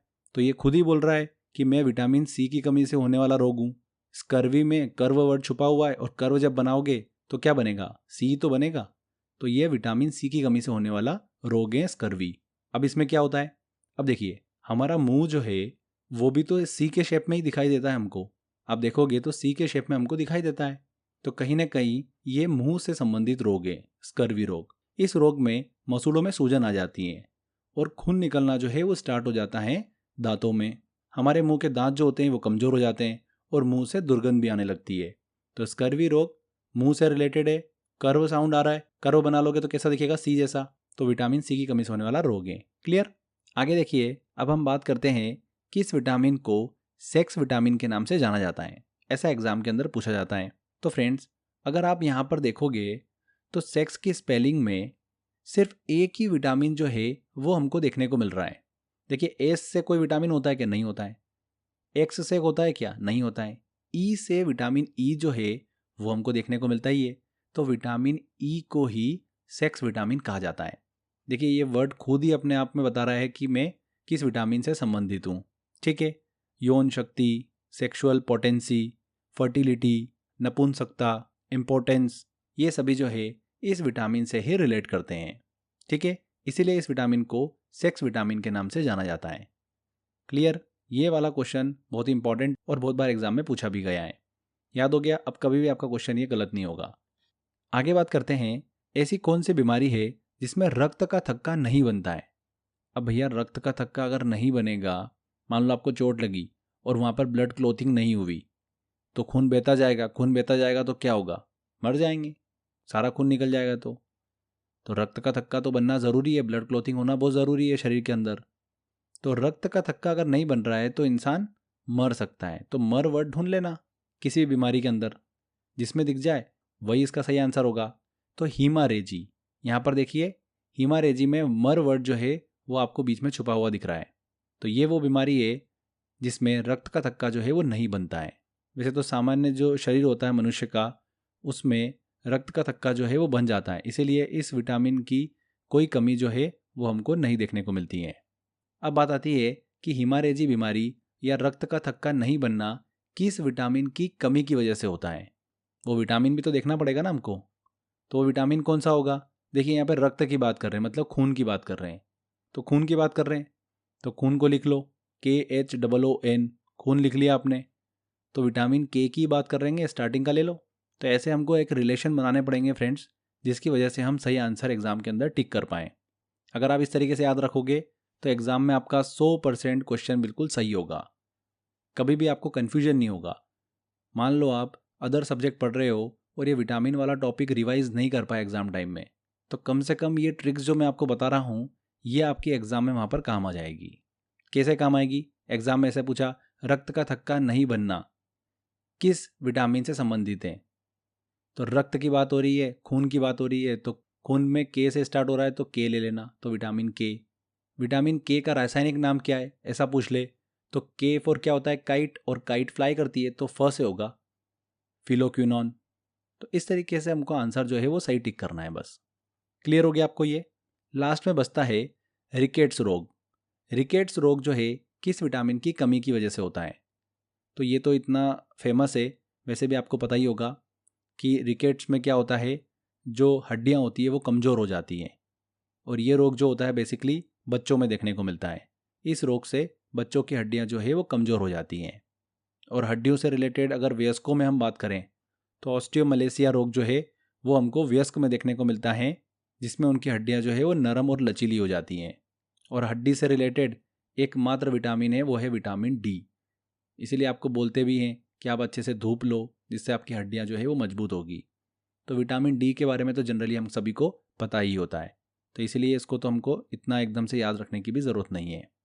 तो फ्रेंड्स, मैंने आपको ये सभी विटामिन के केमिकल नेम और उनसे होने वाली जो डिसीज़ होती है, रोग होते हैं, उनको मैंने आपको ट्रिक से याद करा दिया है। क्वेश्चन यहाँ से बिल्कुल एग्जाम में भर भर के पूछते हैं, कभी भी आपका क्वेश्चन गलत नहीं होगा। अब विटामिन बी के अंदर जो कॉम्प्लेक्स हमको देखने को मिलते हैं, B1, B2, B5, B7, उनके भी हमको केमिकल नेम याद रखना पड़ेंगे। तो वो मैं जब विटामिन बी हम पढ़ेंगे तभी मैं आपको वो ट्रिक बताऊंगा। क्लियर? चलिए, अब एक एक विटामिन को हम थोड़ा सा डिटेल में पढ़ते हैं। थोड़ी सी इन्फॉर्मेशन है जो कि आपको पता होना चाहिए, वो डिस्कस करते हैं। उनसे भी क्वेश्चंस एग्जाम के अंदर पूछे जाते हैं। तो सबसे पहले हम लेते हैं विटामिन ए। विटामिन ए की खोज किसने करी है? मैकुलन ने करी है। इसका जो केमिकल नेम है, रासायनिक नाम है, वो क्या है? रेटिनॉल है, हमने याद भी कर रखा है। बी कैरोटीन नाम से भी इसे जाना जाता है। यह विटामिन जो है हमारे लीवर में सर्वाधिक मात्रा में स्टोर्ड रहता है। कहाँ पर? लीवर में। विटामिन ए, कैरोटीन प्रोटीन मनुष्य के यकृत में जाकर, मतलब लीवर में जाकर विटामिन ए में क्या होता है, परिवर्तित हो जाता है, चेंज हो जाता है। एक प्रोटीन होता है कैरोटीन नामक, वो जो है मनुष्य के लीवर में जाकर विटामिन ए में क्या होता है, कन्वर्ट हो जाता है। इस विटामिन की अगर हम इंपॉर्टेंट सोर्स की बात करें कि कहाँ से ये विटामिन हमको मिल पाता है, तो गाजर में सर्वाधिक होता है विटामिन ए। पके हुए फल जैसे कि आम, पपीता, हरी पत्तेदार सब्जियां, पनीर, दूध, मांस, मछली, अंडा, इन सभी में विटामिन ए जो होता है वो अच्छी मात्रा में होता है। ठीक है, इसके अलावा सुनहरा चावल भी होता है जिसमें विटामिन ए जो है वो पाया जाता है। विटामिन ए की कमी से कौन से रोग होते हैं, तो मेन रोग जो होता है वो कौन सा होता है, रतौंधी।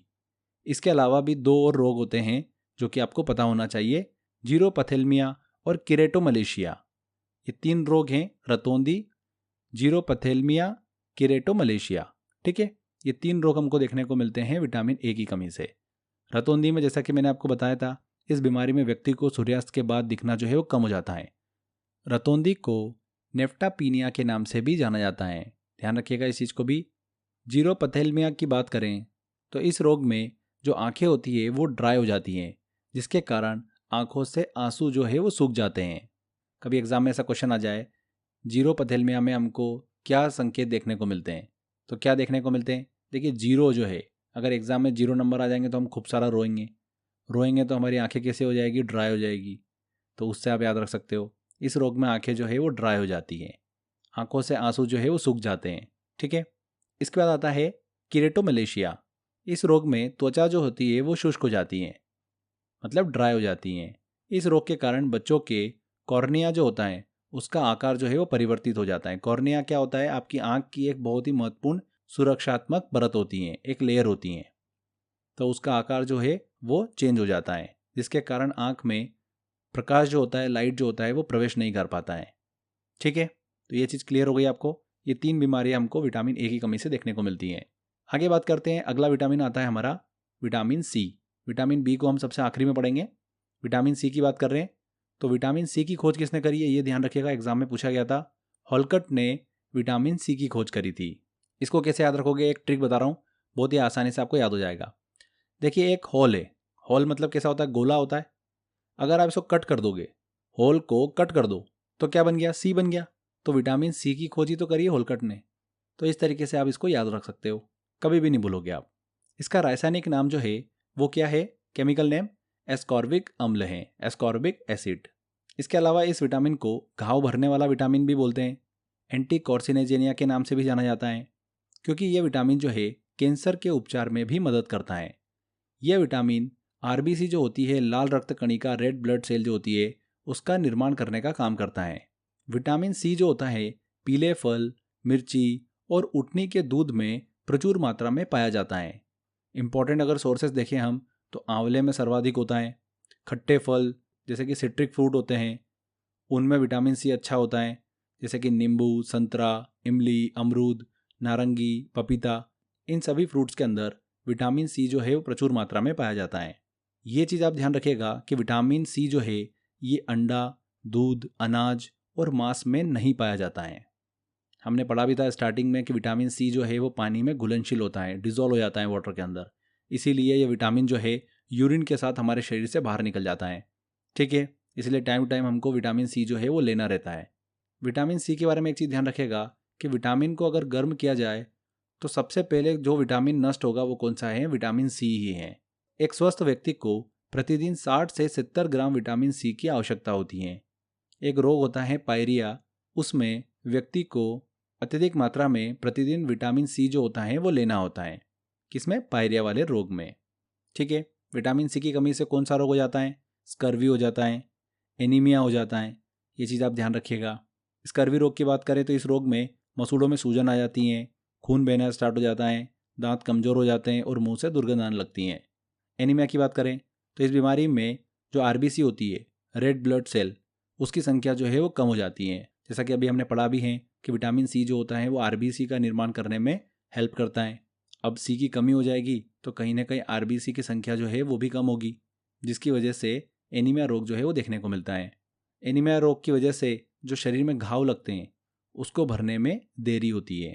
नेक्स्ट बात करते हैं अब हम विटामिन डी की। विटामिन डी की खोज किसने करी है, हॉपकिंस ने करी है। इसका रासायनिक नाम जो है वो क्या है, कैल्सीफेरॉल है।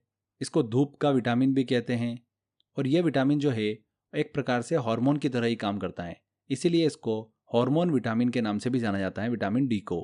ये विटामिन जो है तेजी से बनने वाला एक विटामिन है। इस विटामिन के अगर इंपॉर्टेंट सोर्सेज डिस्कस करें तो मछली का तेल, सूर्य का प्रकाश मतलब सनलाइट जो होती है वो, अंडा, मांस, चने की दाल, इन सब में प्रचुर मात्रा में विटामिन डी होता है।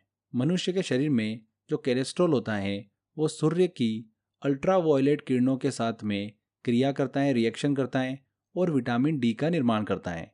सूर्य के प्रकाश की उपस्थिति में मनुष्य की त्वचा में विटामिन डी का निर्माण होता है। ये चीज़ आप ध्यान रखिएगा, इंपॉर्टेंट है। जब हम न्यूट्रिएंट्स वाला सेक्शन पढ़ रहे थे उसमें मैंने आपको बताया था, जब हम कोलेस्ट्रॉल के बारे में बात कर रहे थे, फैट के बारे में, कि हमारी बॉडी में फैट जो होता है वो कोलेस्ट्रॉल के रूप में पाया जाता है और ये कोलेस्ट्रॉल जो है सूर्य की किरणों के साथ में क्रिया करता है और विटामिन डी का निर्माण करता है। क्लियर। विटामिन डी की कमी से कौन कौन से रोग हो जाते हैं? रिकेट्स हो जाता है, ऑस्टियोमलेसिया हो जाता है। रिकेट जो होता है ये बच्चों में होता है जिसमें हड्डियाँ कमज़ोर हो जाती हैं। ऑस्टियोमलेसिया की बात करें तो ये बीमारी जो है वयस्कों में देखने को मिलती है, जिनकी हड्डियाँ जो है वो नरम और लचीली हो जाती हैं। ठीक है। विटामिन डी के अगर अंदर भी हम डिस्कस करें, इसके दो प्रकार होते हैं, विटामिन D2 और विटामिन D3। इन दोनों का बस आप केमिकल नेम जो है वो याद रखिएगा। D2 का नाम क्या है? एर्गोकैल्सीफेरॉल। वहीं D3 की बात करें तो कोलेकैल्सीफेरॉल। ठीक है, तो ये दोनों केमिकल नेम इनका दिमाग में रखिएगा। विटामिन डी हमारे शरीर में कोलेजन फाइबर जो होता है उसके निर्माण में हेल्प करता है, जो कि हड्डियों का निर्माण करते हैं। मतलब विटामिन डी हड्डियों को मजबूती जो है वो प्रदान करते हैं। यहाँ पर कोलेजन की हमने बात करी। कोलेजन जो होता है वो शरीर में सबसे प्रचुर मात्रा में पाया जाने वाला प्रोटीन होता है। ठीक है, तो ये विटामिन डी कंप्लीट होता है हमारा। अब बात करते हैं विटामिन ई की। अब बात करते हैं विटामिन ई। इस विटामिन की खोज जो है किसने करी है? इवांस और बिशप ने इसकी खोज करी है। इसका केमिकल नेम क्या है, रासायनिक नाम क्या है? टोकोफेरॉल। इस विटामिन को सुंदरता का विटामिन के नाम से भी जाना जाता है। इसके अलावा इस विटामिन को सेक्स विटामिन भी कहा जाता है, जैसा कि हमने पढ़ा था। विटामिन ई की कमी से यौन शक्ति और प्रजनन क्षमता जो होती हैं, सेक्सुअल पोटेंसी एंड फर्टिलिटी में कमी देखने को मिलती है। इसलिए इस विटामिन को बांझपन मतलब नपुंसकता जो होती है उसके नाम से भी जाना जाता है। बांझपन रोधी विटामिन और प्रजनन विटामिन के नाम से इसे जाना जाता है। ये जो विटामिन है ये जो हमारी बॉडी के अंदर टिश्यू होते हैं उनको नुकसान पहुंचाने से बचाने वाला एक विटामिन है। और जो रिंकल और झुर्रियाँ देखने को मिलती है उससे भी ये विटामिन जो है वो रक्षा करता है। हमारी स्किन पर एक चमक जो है वो पैदा करता है। Vitamin E. विटामिन ई के निर्माण में जो सबसे इम्पॉर्टेंट एलिमेंट होता है, तत्व होता है, वो कौन सा होता है? सेलेनियम होता है। ये चीज़ आप ध्यान रखिएगा, एग्जाम में पूछा जाता है। विटामिन ई के निर्माण में जो सहायक तत्व होता है, इंपॉर्टेंट एलिमेंट होता है, वो कौन सा होता है? सेलेनियम होता है।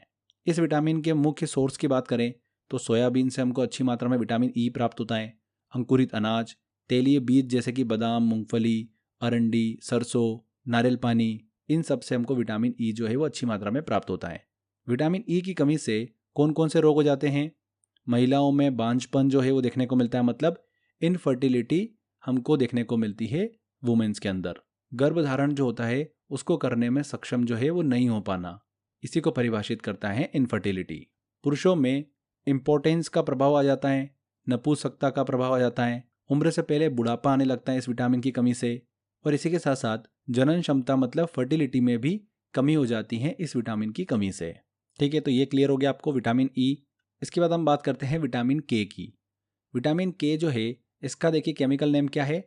फिलोक्विनोन। इसको एक और अन्य नाम से जाना जाता है एंटी ब्लीडिंग विटामिन, रक्त स्त्राव रोधी विटामिन के नाम से भी इसे जाना जाता है। मतलब ये शरीर में जो ब्लीडिंग होती है, कभी हमारी चोट लग जाती है तो उसको रोकने का काम करता है विटामिन के। एंटी ब्लीडिंग विटामिन है ये। इस विटामिन की खोज जो है हेनरिक डेम द्वारा की गई है। डेम जो होता है देखिए वो क्या करता है? पानी को रोकने का काम करता है। उसी तरीके से ब्लीडिंग को रोकने का काम कौन करता है? विटामिन के करता है। तो उस तरीके से हम इस साइंटिस्ट का नाम जो है वो याद रख सकते हैं। विटामिन के की खोज किसने करी है? हेनरिक डेम ने करी है। क्लियर। विटामिन के का फॉर्मेशन जो है बड़ी आंत मतलब लॉन्ग इंटेस्टाइन के कॉलन वाले भाग में ई कोलाई नामक एक बैक्टीरिया के द्वारा किया जाता है। यह विटामिन जो है रक्त का थक्का जमाने में सहायक होता है और यह लीवर में प्रोथ्रोम्बिन के फॉर्मेशन के लिए बहुत ही आवश्यक होता है। विटामिन के भी अलग अलग टाइप होते हैं, K1, K2, K3। K1 को बोला जाता है फाइलोक्विनोन, K2 को बोला जाता है मेनाग्विनोन, K3 को बोला जाता है मेनाडायोन। ठीक है, इस विटामिन के मुख्य स्रोत की बात करें, सोर्स की बात करें, तो हरी पत्तेदार सब्जियों से हमें विटामिन के प्राप्त होता है। अंडा, टमाटर, मेथी, चुकंदर, मांस, आंत के जो बैक्टीरिया होते हैं हमारे, उनसे हमको अच्छा विटामिन के जो है वो प्राप्त होता है। जैसा कि अभी हमने बात करी कि विटामिन के जो है रक्त का थक्का जो है बनने में मदद करता है, और एक स्वस्थ मनुष्य मतलब व्यक्ति के शरीर में 3 से 5 मिनट में रक्त का थक्का जो है ब्लड क्लोथिंग वो बन जाता है। ठीक है, विटामिन के की कमी से हमको देखिए जो रोग होता है वो कौन सा होता है, हीमारेजी होता है। इस बीमारी में रक्त का थक्का जो है वो नहीं बन पाता है। क्लियर? तो हीमारेजी होता है विटामिन के की कमी से। आगे बात करते हैं, लास्ट हमारा विटामिन आता है अब विटामिन बी। विटामिन बी जो है इसकी खोज किसने करी है, मैकुलन ने करी है। विटामिन ए और विटामिन बी इन दोनों की खोज किसने करी है, मैकुलन ने करी है। ये जो विटामिन होता है विटामिन बी, ये वाटर के अंदर डिजोल्व हो जाता है। ये एक नाइट्रोजन युक्त विटामिन है और यह विटामिन कई प्रकार का होता है। Vitamin B1, B2, B3, B5, B6, B7, B9 और B12। तो इन सभी क्वेश्चन पूछे जाते हैं एग्जाम के अंदर, तो हमको इन सभी विटामिन को पढ़ना पड़ेगा। विटामिन B1 को भी, B2 को भी, B3, B5, B6, B7, B9 और B12। क्लियर हुआ? हमने विटामिन बी की बात करी थी। बी फॉर क्या, बॉल को थ्रो किया जाता है, तो थ से हमने बनाया था थाइमिन, तो वो B1 की हम बात कर रहे थे। ठीक है, बाय डिफॉल्ट B1 की। तो विटामिन B1 का रासायनिक नाम क्या है, केमिकल नेम क्या है, थाइमिन है। इस विटामिन के मुख्य स्रोत जो होते हैं, सोर्स होते हैं, वो क्या होते हैं, अनाज, चावल, सोयाबीन, ईस्ट, दूध, मांस, अंडा, गाजर, हरी सब्जियां, इनसे विटामिन B1 जो है अच्छी मात्रा में प्राप्त होता है। विटामिन B1 की कमी से कौन से रोग हो जाता है, बेरी रोग हो जाता है। अब बेरी रोग जो होता है ना, वो भी दो तरीके से होता है। एक ड्राई बेरी होता है और एक वेट बेरी होता है। ड्राई बेरी जो है ये हमारा जो नर्वस सिस्टम होता है उससे संबंधित रोग होता है। वहीं वेट बेरी जो होता है ये हृदय से संबंधित एक रोग होता है। तो ये चीज़ भी आप क्लियर रखिएगा, इंपॉर्टेंट है। इसके बाद हम बात करते हैं विटामिन B2 की। देखिए अभी मैं आपको पहले विटामिन बी के सभी विटामिन जो है वो डिस्कस कर रहा हूँ, उसके बाद में मैं आपको इनके केमिकल नेम जो है वो याद रखने की ट्रिक भी बताऊंगा। जैसे विटामिन B2 का जो केमिकल नेम है, रासायनिक नाम है, वो क्या है, राइबोफ्लेविन है। तो इसको कैसे याद रख सकते हैं ये मैं आपको अभी कंप्लीट कर लें पहले हम, उसके बाद मैं आपको बताऊंगा। तो विटामिन B2 की बात कर रहे हैं हम, तो इसका केमिकल नेम क्या है, राइबोफ्लेविन है। इस विटामिन के जो मुख्य सोर्स होते हैं वो क्या होते हैं, पनीर, अंडा, मांस, हरी पत्तेदार सब्जियां और दूध। विटामिन B2 को पीला विटामिन या फिर विटामिन जी के नाम से भी जाना जाता है। ध्यान रखिएगा, काफ़ी इंपॉर्टेंट है। ऐसा पूछ लेते हैं कि विटामिन जी के नाम से किसे जाना जाता है, और आपने देखा होगा कि हमने तो विटामिन जी पढ़ा ही नहीं है, ऐसा तो कोई विटामिन होता ही नहीं है। बट विटामिन B2 को विटामिन जी के नाम से जाना जाता है। वेरी इंपॉर्टेंट है, दिमाग में बिल्कुल छाप लेना है हमको ये। विटामिन B2 की कमी से जो मनुष्य की जीभ होती है वो संक्रमित हो जाती है, अर्थात जीभ पर छाले हमको देखने को मिलते हैं। जो टंग होती है हमारी उस पर हमको छाले देखने को मिलते हैं। और दो तरीके के रोग हो जाते हैं इसके दौरान, किलोसिस रोग और फोटोफोबिया रोग। किलोसिस रोग में जीभ जो होती है, टंग जो होती है वो संक्रमित हो जाती हैं, और जो हमारी स्किन होती है, होठ होते हैं, वो कट फट जाते हैं। वहीं फोटोफोबिया रोग की बात करें तो इस डिसीज से व्यक्ति जो होता है वो प्रकाश में जाने से डरने लगता है। फोटोफोबिया में जो लाइट होती है उसको देखकर एकदम से डरने लग जाता है। तो यह विटामिन B2 की कमी से ऐसा होता है। बहुत ही इंपॉर्टेंट है, एग्जाम में पूछा गया है, कितनी ही बार यह क्वेश्चन जो है वो एग्जाम में पूछा जा चुका है। इसके बाद हम बात करते हैं अब विटामिन B3 की। इस विटामिन का जो केमिकल नेम है, रासायनिक नाम है, वो क्या है, नियासिन है, या फिर निकोटीन एसिड के नाम से भी इसे जाना जाता है।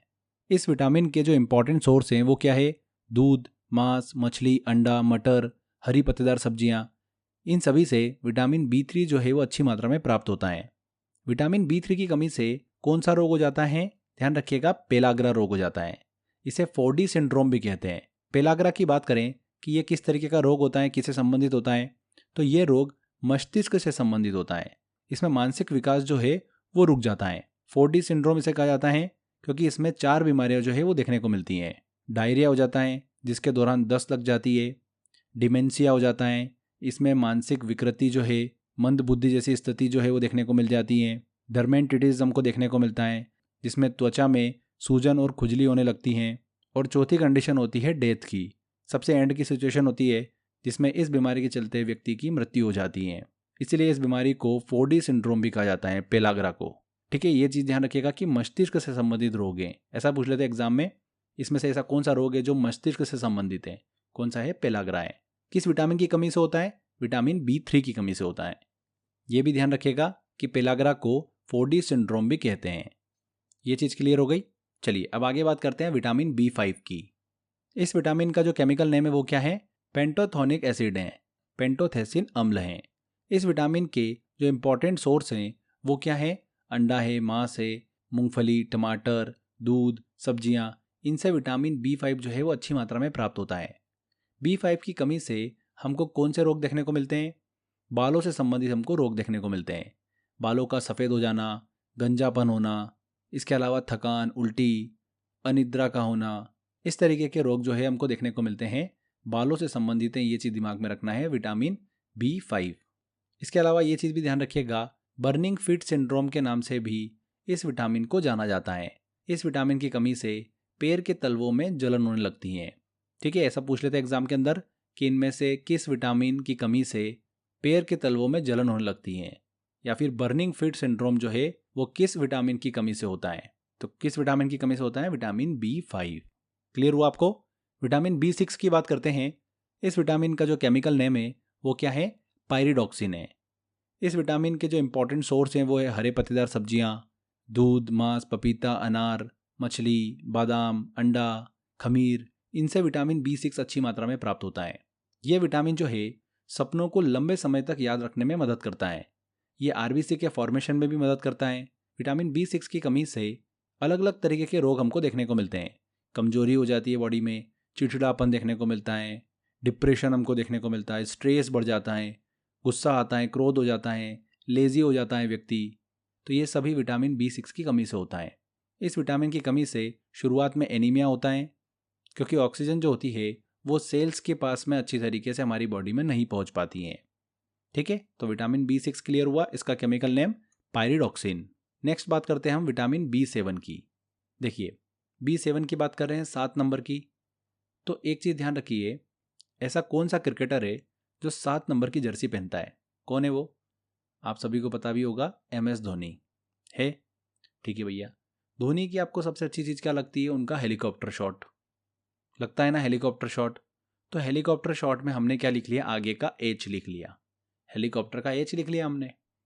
तो 7 से हम कैसे H तक पहुंचे, ये क्लियर हो गया आपको? विटामिन B7 को विटामिन H के नाम से भी जाना जाता है। तो अब मैंने आपको याद करा दिया है, कभी भी आप ये भूल नहीं सकते। अब बहुत ही इंपॉर्टेंट है, विटामिन B7 को विटामिन H के नाम से भी जाना जाता है। इस विटामिन का जो केमिकल नेम है वो क्या है? बायोटीन है। इस विटामिन के इंपॉर्टेंट सोर्स दूध, पनीर, मांस, मछली, चॉकलेट, फल, सब्जियां, ये सभी इसके इंपॉर्टेंट सोर्स हैं। B7 की कमी से कौन सा रोग हो जाता है? मांसपेशियों में खिंचाव होने लगता है, थकान होने लगती है, दर्द होने लगता है। इसके साथ साथ बच्चों की मसल्स भी कमज़ोर हो जाती हैं, भूख नहीं लगती है उनको, और बालों का झड़ना भी स्टार्ट हो जाता है। ये सभी B7 की कमी से होता है। ये इंपॉर्टेंट है कि इसे विटामिन H के नाम से जाना जाता है। आगे बात करते हैं अब हम विटामिन B9 की। इस विटामिन का जो केमिकल नेम है वो क्या है? फॉलिक एसिड है, फॉलिक अम्ल। इस विटामिन को विटामिन M के नाम से भी जाना जाता है।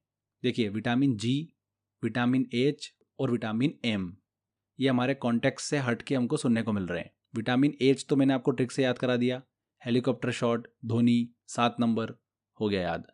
बचे हुए विटामिन M जो कि B9 से संबंधित हैं, और विटामिन G जो है ये विटामिन B2 से संबंधित हैं। विटामिन B2 को ही विटामिन G के नाम से भी जाना जाता है। विटामिन B9 के इंपॉर्टेंट सोर्स की बात करें तो हरी पत्तेदार सब्जियां, दूध, मांस, मछली, अंडा, इनसे ये प्राप्त होता है। विटामिन B9 RBC के फॉर्मेशन में मदद करता है। इसी के साथ साथ DNA सिंथेसिस, मतलब DNA के संश्लेषण में भी मदद करता है, और हृदय धड़कन को कंट्रोल करने का काम करता है विटामिन B9। विटामिन B9 की कमी से मेगालोब्लास्टिक एनीमिया रोग जो है वो देखने को मिलता है। इस रोग में RBC का विकास जो है वो नहीं हो पाता है, और इसका आकार जो है वो बदल जाता है, जिसके कारण खून की कमी हो जाती है। ठीक है, तो ये हो गया विटामिन B9। नेक्स्ट अब हम बात करते हैं विटामिन B12। सबसे इंपॉर्टेंट है, बहुत क्वेश्चन यहाँ से पूछते हैं। इस विटामिन का जो केमिकल नेम है वो क्या है? साइनोकोबाल्मिन है। इसे नीला विटामिन के नाम से भी जाना जाता है। किस नाम से? नीला विटामिन। इस विटामिन के जो इंपॉर्टेंट सोर्स है वो है दूध, मांस, मछली, अंडा, पनीर, ये सब इसके इंपॉर्टेंट सोर्स हैं। इस विटामिन की कमी जो है अधिकतम हमको जो वेजिटेरियन लोग होते हैं, शाकाहारी लोग होते हैं, उनमें ज़्यादा देखने को मिलती है, क्योंकि ये इसके जो सोर्स हैं ज़्यादातर जो है वो नॉन वेजिटेरियन वाले फूड में आते हैं। इसीलिए ऑलमोस्ट जो वेजिटेरियन लोग होते हैं उनकी बॉडी में विटामिन B12 की कमी देखने को ही मिलती है। विटामिन B12 शरीर के लिए बहुत ज़रूरी होता है। इसमें कोबाल्ट पाया जाता है। कौन सा एलिमेंट पाया जाता है इसमें? कोबाल्ट। ये 4 से 5 बार एग्जाम में पूछा जा चुका है कि इनमें से किस विटामिन के अंदर हमको कोबाल्ट जो है वो देखने को मिलता है। तो विटामिन B12 याद हो गया ये। इसके देखिए केमिकल नेम में भी कोबाल्ट वर्ड जो है वो छुपा हुआ है, साइनोकोबाल्मिन, कोबाल्ट छुपा हुआ है ना, तो उससे भी आप इसको दिमाग में रख सकते हैं।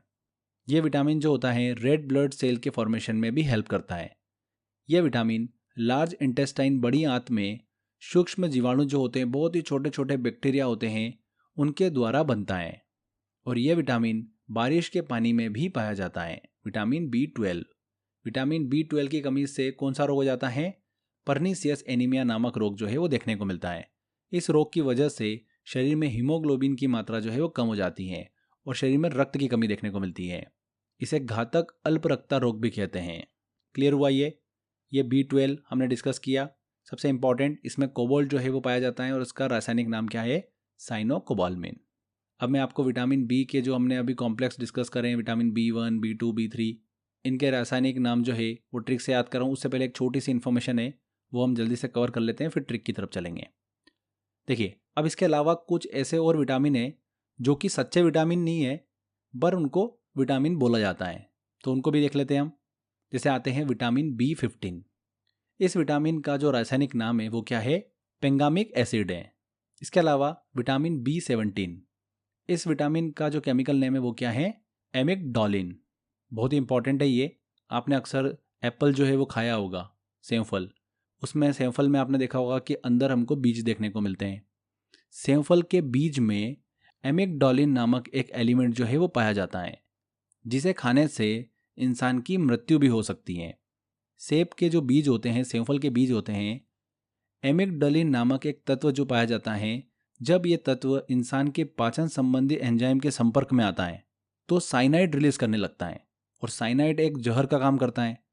इसे खाने से सिर्फ व्यक्ति बीमार ही नहीं होता है, बल्कि किसी किसी केस में हमको मृत्यु भी देखने को मिलती है। तो सेब खाने से पहले उसके बीज जो है उसको बिल्कुल अलग कर लेना चाहिए। ये एक बेसिक इन्फॉर्मेशन, आप सभी को इसका ध्यान भी रखना चाहिए और इस इन्फॉर्मेशन को दिमाग में रखिएगा। B15 और B17 का केमिकल नेम बस दिमाग में रखना है। B15 का पेंगामिक एसिड और B17 का एमिगडोलिन। चलिए अब हम चलते हैं ट्रिक की तरफ। सारे में आपको vitamin B1, B2, B3, B5, B6, B7, B9 और B12 के केमिकल नेम को याद रखने की ट्रिक बताता हूँ। देखिए, अब देखिए हम ट्रिक डिस्कस करें उससे पहले मैं आपको एक व्यक्ति के बारे में बताता हूँ। ये एक लड़का है, इसका नाम क्या है पता है आपको? पाबा नाम है इसका। अब इसका पाबा नाम क्यों है, इसके पीछे भी एक छोटी सी कहानी है, वो मैं बता देता हूँ। नहीं तो आप बोलोगे कि सर ऐसा तो कोई नाम होता नहीं है पाबा वाला, ये तो आपने मन से रख दिया। मन से नहीं रखा है, पाबा नाम इसका है। क्यों है वो कहानी समझो। इस व्यक्ति ने क्या करा, पैरा एमिनो बेंजोइक एसिड की खोज करी, ठीक है। और पैरा एमिनो बेंजोइक एसिड जो है ये यूज़ होता है सनस्क्रीन बनाने में, तो इसने सनस्क्रीन बना ली, मज़ा आ गया इसको, खुश हो गया, तो इसने क्या करा, उसी खुशी में अपना नाम जो है पाबा रख लिया। क्या रख लिया? पाबा। वैसे तो लोग इसको बाबा बाबा बोलते थे, पर इसने बोला कि नहीं, अब मेरे को पाबा बोलोगे। तब से हमने भी इसको क्या बोलना स्टार्ट कर दिया? पाबा। ठीक है फ्रेंड्स, तो ये अब क्या करता है, अलग अलग ग्राउंड में जाता है और सनस्क्रीन बेचता रहता है। तो पाबा की स्टोरी हमको समझ में आ गई। अब आते हैं हम हमारी ट्रिक पर, ठीक है। तो ट्रिक हमारी ये है, विटामिन B की हमने बात करी, तो B से बॉल, और बॉल को हम थ्रो करते हैं, थ से हमारा बन गया था थाइमिन। तो ये तो हमारा हो गया B1 का, ठीक है। विटामिन B मतलब B1 की ही हम बात कर रहे हैं। अब B2, B3, B5, B6, B7, B9, B12 और B12, इनके हमको केमिकल नेम जो है वो याद रखना है। तो B से बना था बॉल, और बॉल को थ्रो करी, तो जब बॉल को थ्रो करी ना, तो वो बॉल किस पे जाके गिरी आपको पता है? वो गिरी रानी पे। किस पे जाके गिरी? रानी पे गिरी वो। तो रानी गुस्सा हो गई। रानी ने बोला कि बॉल किसने फेंकी? तो ये हमारा जो पाबा था ये घूम रहा था ग्राउंड में, तो ये नज़र में आ गया, तो पाबा जो है वो फंस गया। तो लोगों ने बोला पाबा फंसा। क्या बोला? पाबा फंसा। बॉल थ्रो हुई, किस पे गिरी? रानी पे, और पाबा फंसा। तो एक स्टेटमेंट बन गया, बॉल थ्रो करी रानी पे और पाबा फंसा। रानी पे पाबा फंसा। तो अब एक एक वर्ड को हम खोल लेते हैं। रा से हमारा बनेगा राइबोफ्लेविन, नी से हमारा बनेगा नियासिन या फिर निकेटिन, पे से हमारा बनेगा पेंटोथोनिक, पा से हमारा बनेगा पायरिडॉक्सिन, बा से बनेगा बायोटिन, फ से हमारा बनेगा फॉलिक एसिड, और स से हमारा बनेगा साइनोकोबाल्मिन। ठीक है, तो ये हमको याद हो गया। बी फॉर बॉल, बॉल को थ्रो करी, कहाँ पे गिरी? रानी पे। कौन फंसा? पाबा फंसा। हो गया याद, खत्म। स्टार्टिंग के हमको अक्षर पकड़ना है, आंसर हमको एग्जाम में समझ में आ जाएगा। ठीक है, एक दो बार कॉपी में प्रैक्टिस कर लेना, हमेशा के लिए आपको ये चीज़ याद हो जाएगी। तो यहाँ पर हमारे ये विटामिन कंप्लीट होते हैं। हमने सभी विटामिन को अच्छे से डिस्कस किया। जितनी भी इन्फॉर्मेशन ऐसी थी जो बहुत इंपॉर्टेंट थी, मैंने आपको ट्रिक से भी याद करा दी है। कुछ ऐसी इन्फॉर्मेशन थी, बेसिक इन्फॉर्मेशन, जिसको आपको चीज़ों को दिमाग में रखना है, जैसे कि विटामिन जी किसको बोल रहे हैं, एच किसको बोल रहे हैं, किसको किस नाम से जाना जाता है। ठीक है, तो बस ये आपको चीज़ें दिमाग में रखना है। आगे बात करते हैं फ्रेंड्स। हमने बात करी थी न्यूट्रिएंट्स की, कार्बनिक और अकार्बनिक। कार्बनिक वाले हमने सभी डिस्कस कर लिए हैं, कार्बोहाइड्रेट, प्रोटीन, वसा और विटामिन। क्लियर। अब हम बात करते हैं अकार्बनिक की। ऐसे पोषक पदार्थ जिनमें कार्बन जो है वो उपस्थित नहीं होता है, ऐसे न्यूट्रिएंट्स जिसमें कार्बन जो होता है वो प्रेजेंट नहीं होता है। कौन कौन से? मिनरल्स और वाटर। तो पहले हम मिनरल्स को डिस्कस करते हैं, इंपॉर्टेंट, जो हमारे शरीर के लिए बहुत ज़रूरी होते हैं, और फिर हम वाटर को डिस्कस करेंगे। तो सबसे पहले हम बात करते हैं कि मिनरल्स, खनिज लवण जो होते हैं ये होते क्या हैं। तो ये इनऑर्गेनिक मैटर होते हैं, अकार्बनिक पदार्थ होते हैं, जो कि मानव शरीर में ऑर्गन्स जो होते हैं हमारे, उनकी प्रोडक्टिविटी के लिए बहुत ही इंपॉर्टेंट होते हैं। मिनरल्स हमारे अंग अच्छे से काम कर सकें, अच्छी बेहतर तरीके से काम कर सके, इसीलिए मिनरल जो होते हैं वो ज़रूरी होते हैं। एक मानव शरीर को लगभग 29 मिनरल्स तत्वों की आवश्यकता होती है। कितनी? 29। शरीर को जो मिनरल्स होते हैं ये ऊर्जा नहीं देते हैं, एनर्जी नहीं देते हैं, पर ये मेटाबॉलिज्म की जो एक्शन होती है उसके लिए बहुत ही इंपॉर्टेंट होते हैं। अब ह्यूमन बॉडी के कुछ इंपॉर्टेंट मिनरल्स को हम डिस्कस करें, इनमें मेन हम डिस्कस करेंगे calcium, phosphorus, iron, sodium, potassium, iodine, zinc और फाइबर। ठीक है, ये इंपॉर्टेंट है, इनको हम डिस्कस करते हैं। सबसे पहले हम बात करते हैं कैल्शियम की। ये जो मिनरल होता है ये हड्डियों और दांतों के फॉर्मेशन के लिए बहुत ही ज़्यादा महत्वपूर्ण होता है। कौन सा? कैल्शियम। इसी के साथ साथ ये ब्लड क्लॉथिंग में बहुत ही ज़्यादा हेल्प करता है। किन किन चीज़ों में ये पाया जाता है कैल्शियम? क्या इसके सोर्सेस हैं? तो दूध में अच्छी मात्रा में कैल्शियम होता है, मांस, हरे पत्तेदार सब्जियां, इन सभी में कैल्शियम जो है वो अच्छी मात्रा में पाया जाता है। कैल्शियम की कमी से शरीर में ऑस्टियोपोरोसिस नामक एक बीमारी हो जाती है, जिससे हड्डियों में दर्द होने लगता है और हड्डियां जो है वो कमज़ोर हो जाती हैं। ये इंपॉर्टेंट है, ये पूछा जाता है कि कैल्शियम की कमी से शरीर में कौन सा रोग होता है? तो ऑस्टियोपोरोसिस। क्लियर। इसके बाद हम बात करते हैं फास्फोरस की। तो ये वो मिनरल है जो हड्डियों और दांतों को मजबूती जो है वो प्रदान करता है। ये हमारे जो नर्वस सिस्टम होता है उसको सही से कार्य करने के लिए भी बहुत ज़्यादा हेल्प करता है। और ये मिनरल जो है हमको कहाँ से मिलता है? चावल में अच्छी मात्रा में होता है फास्फोरस, मूंगफली में होता है, सोयाबीन में होता है, पनीर में होता है, यहाँ से हमको ये प्राप्त होता है। इसके बाद हम बात करते हैं आयरन की। आयरन जो है ब्लड में पाया जाने वाला हीमोग्लोबिन का एक मेजर कंपाउंड है। ब्लड के फॉर्मेशन में बहुत ज़्यादा सहायक होता है।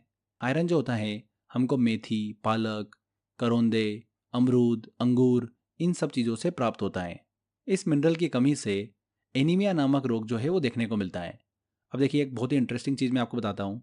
शरीर में आयरन बहुत ज़रूरी होता है। आप पालक खाते होंगे, मेथी खाते होंगे, ठीक है, अंगूर खाते होंगे, सभी चीज़ें आप खाते होंगे, तो आपको लगता है कि हमने आयरन वाली चीज़ें खाई तो हमारे शरीर के अंदर आयरन चला गया। ऐसा नहीं होता है। अगर आप आयरन आपके शरीर में ले रहे हो तो हमारी बॉडी जो होती है उस आयरन को एब्जॉर्ब कर सके, इसके लिए उसको विटामिन सी भी ज़रूरी होता है। तो जब भी आप आयरन वाले कभी फूड खाओ तो आप कोशिश करना कि विटामिन सी वाली चीज़ भी खाओ साथ में। जैसे कि आप अगर पालक वाली सब्जी खा रहे हो तो उसमें हल्का सा नींबू डाल लेना, क्योंकि नींबू में विटामिन सी होता है। तो वो पालक जो है उसमें जो आयरन है वो आपकी बॉडी के अंदर अच्छे से एब्जॉर्ब हो पाएगा। ये चीज़ आपके लिए हेल्थ के लिए भी काफ़ी इंपॉर्टेंट है, इसलिए मैंने ये डिस्कस करी है। आगे बात करते हैं सोडियम की। ये जो मिनरल होता है ये शरीर में ब्लड प्रेशर, ऑस्मेटिक प्रेशर जो होता है, परासरण दाब, उसको कंट्रोल करने का काम करता है। शरीर में जो ऑस्मेटिक प्रेशर होता है अगर वो सही रहता है तो शरीर के अंदर जो वाटर बैलेंस है वो बिल्कुल अच्छे से बना रहता है। इसलिए सोडियम जो होता है वो शरीर में बिल्कुल ज़रूरी होता है। ये हमको किससे मिलता है? नमक से मिलता है, इसीलिए हम इसको खाने में ऐड करते हैं। दूध, अंडा, समुद्री मछली, इन सब में सोडियम जो है वो पाया जाता है। नेक्स्ट बात करते हैं पोटेशियम की। ये वो मिनरल है जो कि हृदय की धड़कन को कंट्रोल करने का काम करता है। ब्लड सर्कुलेशन में बहुत ही ज़्यादा महत्वपूर्ण भूमिका निभाता है पोटेशियम। और इसके सोर्सेज मेन डिस्कस करें हम तो सब्जियों में होता है, केले में सबसे अच्छी मात्रा में होता है पोटेशियम, सेब में होता है। इसीलिए डॉक्टर जो है, जो हृदय रोगी होते हैं उनको डॉक्टर सेब खाने के लिए बोलते हैं। ठीक है, अगले मिनरल की तरफ चलते हैं जो कि है आयोडीन। ये वो मिनरल है जो कि थायराइड ग्रंथि को सही से कार्य करने में सहायता प्रदान करता है। ये मिनरल थायराइड ग्रंथि से जो स्त्रावित होने वाले थायरोक्सिन हार्मोन जो होते हैं उनके सिंथेसिस के लिए भी इम्पॉर्टेंट होता है, मतलब उनके संश्लेषण के लिए भी महत्वपूर्ण भूमिका निभाता है। इस मिनरल का जो मुख्य सोर्स है वो है समुद्री भोजन, लेमिनेरिया, दूध, अंडा, मांस, इनसे आयोडीन जो है वो अच्छी मात्रा में प्राप्त होता है। आयोडीन मिनरल्स की कमी से घेंगा रोग या फिर गलगंड नामक रोग जो है वो हो जाता है। ये एग्जाम में पूछा जाता है, इसलिए ध्यान रखिएगा इस चीज़ को। नेक्स्ट मिनरल आता है हमारा जिंक। बहुत ही इंपॉर्टेंट है ये भी। जिंक जो होता है ये हमारे शरीर में बहुत ही कम मात्रा में आवश्यक होता है। बाकी खनिजों की तुलना में ये हमको बहुत ही कम मात्रा में चाहिए रहता है। ये इंसुलिन हार्मोन को सही कार्य करने में सहायता प्रदान करता है, जिंक। ठीक है, कोबाल्ट की बात करते हैं नेक्स्ट अब हम। कोबाल्ट मिनरल जो होता है ये कैंसर के इलाज में बहुत ज़्यादा सहायता प्रदान करता है। और किस विटामिन में होता है कोबाल्ट? अभी हमने डिस्कस किया था, विटामिन B12 में होता है। इसलिए B12 जो होता है वो आपके शरीर के लिए बहुत ही ज़रूरी होता है। इसके बाद हम बात करते हैं फाइबर की, फाइबर्स की, रेशे। तो रेशा जो होता है, फाइबर जो होता है, वो किसी भी प्रकार की हमको एनर्जी जो है वो नहीं देता है। बस फाइबर जो होता है वो शरीर में क्या करता है? पाचन क्रिया में सहायता प्रदान करता है। जैसे आप ककड़ी खाते हो ना, तो ककड़ी में हाई फाइबर होता है, तो ककड़ी जो है आपकी पाचन क्रिया को अच्छी करती है। वो उसमें हाई फाइबर होता है, इसलिए वो आपको पाचन क्रिया में मदद करती है। इसी के साथ साथ फाइबर जो होते हैं ये आहार नाल, एलिमेंट्री कैनल जो होती है उसकी शुद्धता बनाए रखने में मदद करती है। फाइबर्स में जल को अवशोषित, एब्जॉर्व करने की विशेष क्षमता होती है, जिससे मल में जल की पर्याप्त मात्रा जो है वो बनी रहती है, जिसके कारण कॉन्स्टिपेशन की समस्या जो है वो उत्पन्न नहीं होती है। इसलिए फाइबर्स भी शरीर में बहुत ही ज़रूरी होते हैं। दो प्रकार के होते हैं फाइबर्स, वाटर सोल्यूबल फाइबर्स होते हैं और वाटर इनसोल्यूबल, मतलब जल में घुलनशील और जल में अघुलनशील। ऐसे रेशे, ऐसे फाइबर जो जल में आसानी से घुल जाते हैं उनको ही बोलते हैं हम वाटर सोल्यूबल फाइबर। वो कौन होते हैं हमारे शरीर के अंदर? पेक्टिन। ठीक है, वहीं हम वाटर इनसोल्यूबल फाइबर की बात करें, ऐसे फाइबर जो कि जल में नहीं घुलते हैं, वो कौन से होते हैं? सेल्यूलोज होते हैं। तो ये दोनों चीज़ें दिमाग में रखिएगा, काफ़ी इंपॉर्टेंट है। लास्ट में अब हम बात करते हैं वाटर की। वाटर में भी हमको कोई भी कार्बन जो है वो नहीं देखने को मिलता है। एक मानव शरीर के डेवलपमेंट के लिए वाटर जो होता है बहुत ही आवश्यक होता है, क्योंकि ह्यूमन बॉडी के भार का लगभग 65 से 70% भाग जो होता है वो जल से ही निर्मित होता है, वाटर से ही बनता है।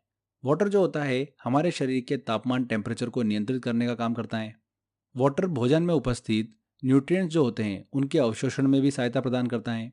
शरीर में जो हमको अपशिष्ट और विषैले पदार्थ देखने को मिलते हैं वो जल में घुलकर शरीर से बाहर निकल जाते हैं। वाटर जो होता है वो लार, डाइजेस्टिव जूस जो होता है, पाचक रस जो होता है, ब्लड होता है, मल मूत्र होते हैं, फीसिस एंड यूरिन होता है, इन सभी को क्या करते हैं? ये तरलता, मतलब लिक्विडिटी प्रदान करते हैं।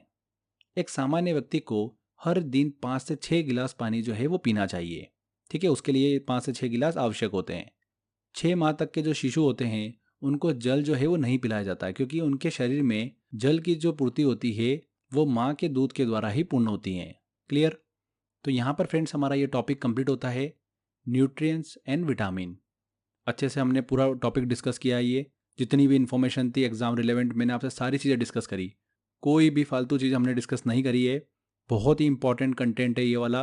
मैंने बहुत मेहनत करके ये कंटेंट जो है फिल्टर करके आपके लिए निकाला है। एग्जाम में 100% आपका क्वेश्चन इसी में से बनेगा। बस अब आपको क्या करना है, इस मेहनत को सक्सेसफुल बनाना है। अच्छे से मेहनत करो, एग्जाम के अंदर इस टॉपिक से क्वेश्चन बिल्कुल सही करके आओ।